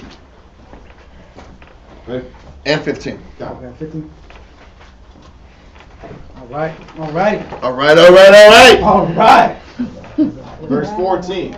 Let go from the mortal thoughts. But people see TV shows and change it. It don't gotta be people. Yeah, it can I be ain't lie over. to you. I Television. be wanting to say sometimes it be TV shows. This show does. came on, and this buzz not happy now. Yeah, it's the truth. It shows you how weak the A TV people show. are. Oh, listen, you watch TV, all of a sudden you see a Waterbury commercial, all of a sudden what do you want? Ooh, ooh. That means that Waterbury commercial put an imprint on you, and you're a different guy I than need what a you watch on double. TV. I need a double Whopper with cheese. Mm-hmm. That's an example of how the media puts imprints on you, right? But you have to be strong enough to not let this influence change you as an individual. That's the point. Continue. So is this us just harping on how bad guys are, and they're just bad and they're not good enough? Or are we telling them, if you want to have a life in Christ, you want to prosper in Christ, you have to accept, if this is your nature, you must fix this to prosper in Christ. This is all of our natures. That's why I kept trying to say there is different levels. There are different levels to it, but there's levels of femininity in all of us. There's levels of femininity that to where our environment affects us. I don't know who doesn't have their environment affected in some form of fashion, which means everybody has a responsibility to not to stop allowing their environment to affect them. Some people allow their environment to affect them more than others. Yeah. But it doesn't change the fact that everybody has to fight that battle and overcome that effeminate nature that's inside of them. Is this associated with bipolarism? I want to say this. I want to keep it spiritual. Because if you sit back and just go bipolar, now we're talking medication. Now I want to be so fixated on medication that I don't even try to fight. I don't even try to start getting a hold on my spirit. Let's sit back here, learn this concept, and learn to attack what's inside of us first. Then we'll talk about other scenarios later. But all I know is when you start taking medication, all of a sudden now you start opening doors to other emotions that you can't control too. Yeah. All these medications have side effects. Yeah. You try to fix this with medication, this is the consequence. Yeah. It's never just some streamlined, I take medication and everything's good. That's not how Esau's medications are designed to do. First thing we do, we have to learn how to fight and acknowledge our issues and fight what's inside of us now. At least, and the thing is this, at least if I know I'm fighting an effeminate spirit in me, at least I know that. Versus me psyching myself out saying, I'm not meant to serve the Most High. I don't know if I'm meant to do this. I'm so unhappy. Maybe this course of life might not be there. I'm going to give the Most High 2 years to you. That's what you can't take that mindset. That's the dangerous mindset. At least you know I'm being effeminate as shit. So when you walk out those doors, know you was being a bitch. Versus sitting back here blaming on the truth, the program, or you weren't meant to be here. No, you chose not to be here. Choose life for death. Make the decision. Don't play games and don't lie to yourself. If you bounce, you bounce because you didn't want to do it. Not because this wasn't for me. No, you chose to step out of your battle and not fight. That's the point. Read 2 Ezra 14 and 14. This is going to be it. 2 Ezra 14, verse 14 and 15. 2 Ezra 14 and verse 14. Let it go from thee, mortal thoughts. In order for you to let go of mortal thoughts, you have to identify how the thoughts are mortal to you. You have to identify what I'm dealing with is an effeminate spirit. I'm too tender. These spirits are imprinting me and having too much or too great of an impression on me. Identify the sickness and why it got there. Then you can start eliminating the mortal thoughts. But half the time we don't know why we feel the way we feel. Why we're going up and down emotionally. We don't know why we can't control these feelings of anger and sadness and abandonment and self-loathing. Identify where it came from. Identify what spirit it is so you can gain leverage over it. Yes, Yoab. Mortal, severe, dire, grievous, emotional, or bitter. It's thoughts that can control you and dominate you. Thoughts you have real issues with. You can't start gaining leverage over these issues inside of yourself unless you do what we're talking about. Identification. Understanding that it's literally a battle between you and that spirit. That's all from the beginning. We talked about how the Most High wanted us to be men of war, men of conflict. Our job in our battle was to be in conflict with the flesh that wants to ride and control and gain dominance over our spirit. This is why when the scripture says when an unclean spirit leaves a man, that unclean spirit leaves a man after you fought through conflict to eradicate it out of you. He don't just leave because he want to leave. No, he don't leave because he wants to be in the crib. You got to kick that spirit's ass out of your spiritual house. He's going to come back and try to get in. And you got to keep fighting to keep that spirit out of you. It is a conflict. It is a war. Don't let these thoughts trick you into thinking you're not meant to be here. It's like saying, hey, it's the pizza guy. But it's not the goddamn pizza guy. It's the pride. It's the self-loathing. Trying to get in, disguising yourself as something else. We accept Trojan horses out. That's the point. We allow these Trojan horses to come into our house and make our battle over again. Hard and hard and harder. I don't know why I'm back here again. Because you allowed that spirit in and you're not in this combative mindset, the spirit of war and conflict mentally that you're supposed to deal with in order to overcome this situation. I think everybody's kind of maxed. We'll finish out this chapter. No amount of shopping, no amount of music, no amount of food, Retail therapy. no amount of sleep, getting it on. None that's gonna fix the problem. You're gonna have a temporary mental break, and you're going back to the same issues. Yep. Read that. God. Cast away the burdens of man. The burdens of man are the things and the issues that make a man feel whole. One of the things that kill us in the spirit is a lot of men need a woman to feel that they're validated in the truth. Men need a woman. Men need a certain amount of money in their pockets and think that all of a sudden I'm on point and I'm strong. I'm in the spirit now. What makes a person's mind adamant is how convinced he is in the scriptures about what his job is for the Most High. That's what makes a man adamant. Study more and accept the conditions of the Bible and the lifestyle that you chose. It's not just about the reading, it's about the reading and the acceptance of the life that you chose. After you read. The more you accept the life that you chose, then the word can stick in more. But there's always this conflict because there isn't an acceptance of the lifestyle. The ups and the downs. If you accept both, you can sit back and progress forward a lot easier. Continue. Put off now the weak nature. That effeminate, tender nature. Impressed. How do you pull it off? You don't allow all the spirits of doubt to imprint you. The spirits of fear to imprint you. The spirits of anger and hatred and self-loathing to imprint themselves on you. All those thoughts, all those spirits are out to attack you and break your spirit. Look at them as opposition. The thought is the opposition. The emotion is the opposition. It ain't about the person. It's about how that person, what that person is trying to imprint on you. That's what you fight to stay on top of and protect your spirit from. If you focus on that, you'll be in a lot stronger spiritual position. Read on. Verse 15. And set aside the thoughts that are most heavy unto thee. Because all those thoughts that are heavy unto you are really breaking you, is really crippling you, is really weakening you. And it's really keeping you back from your true spiritual potential.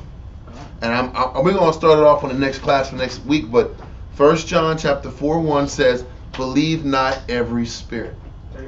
Believe not every thought that is impressed on you.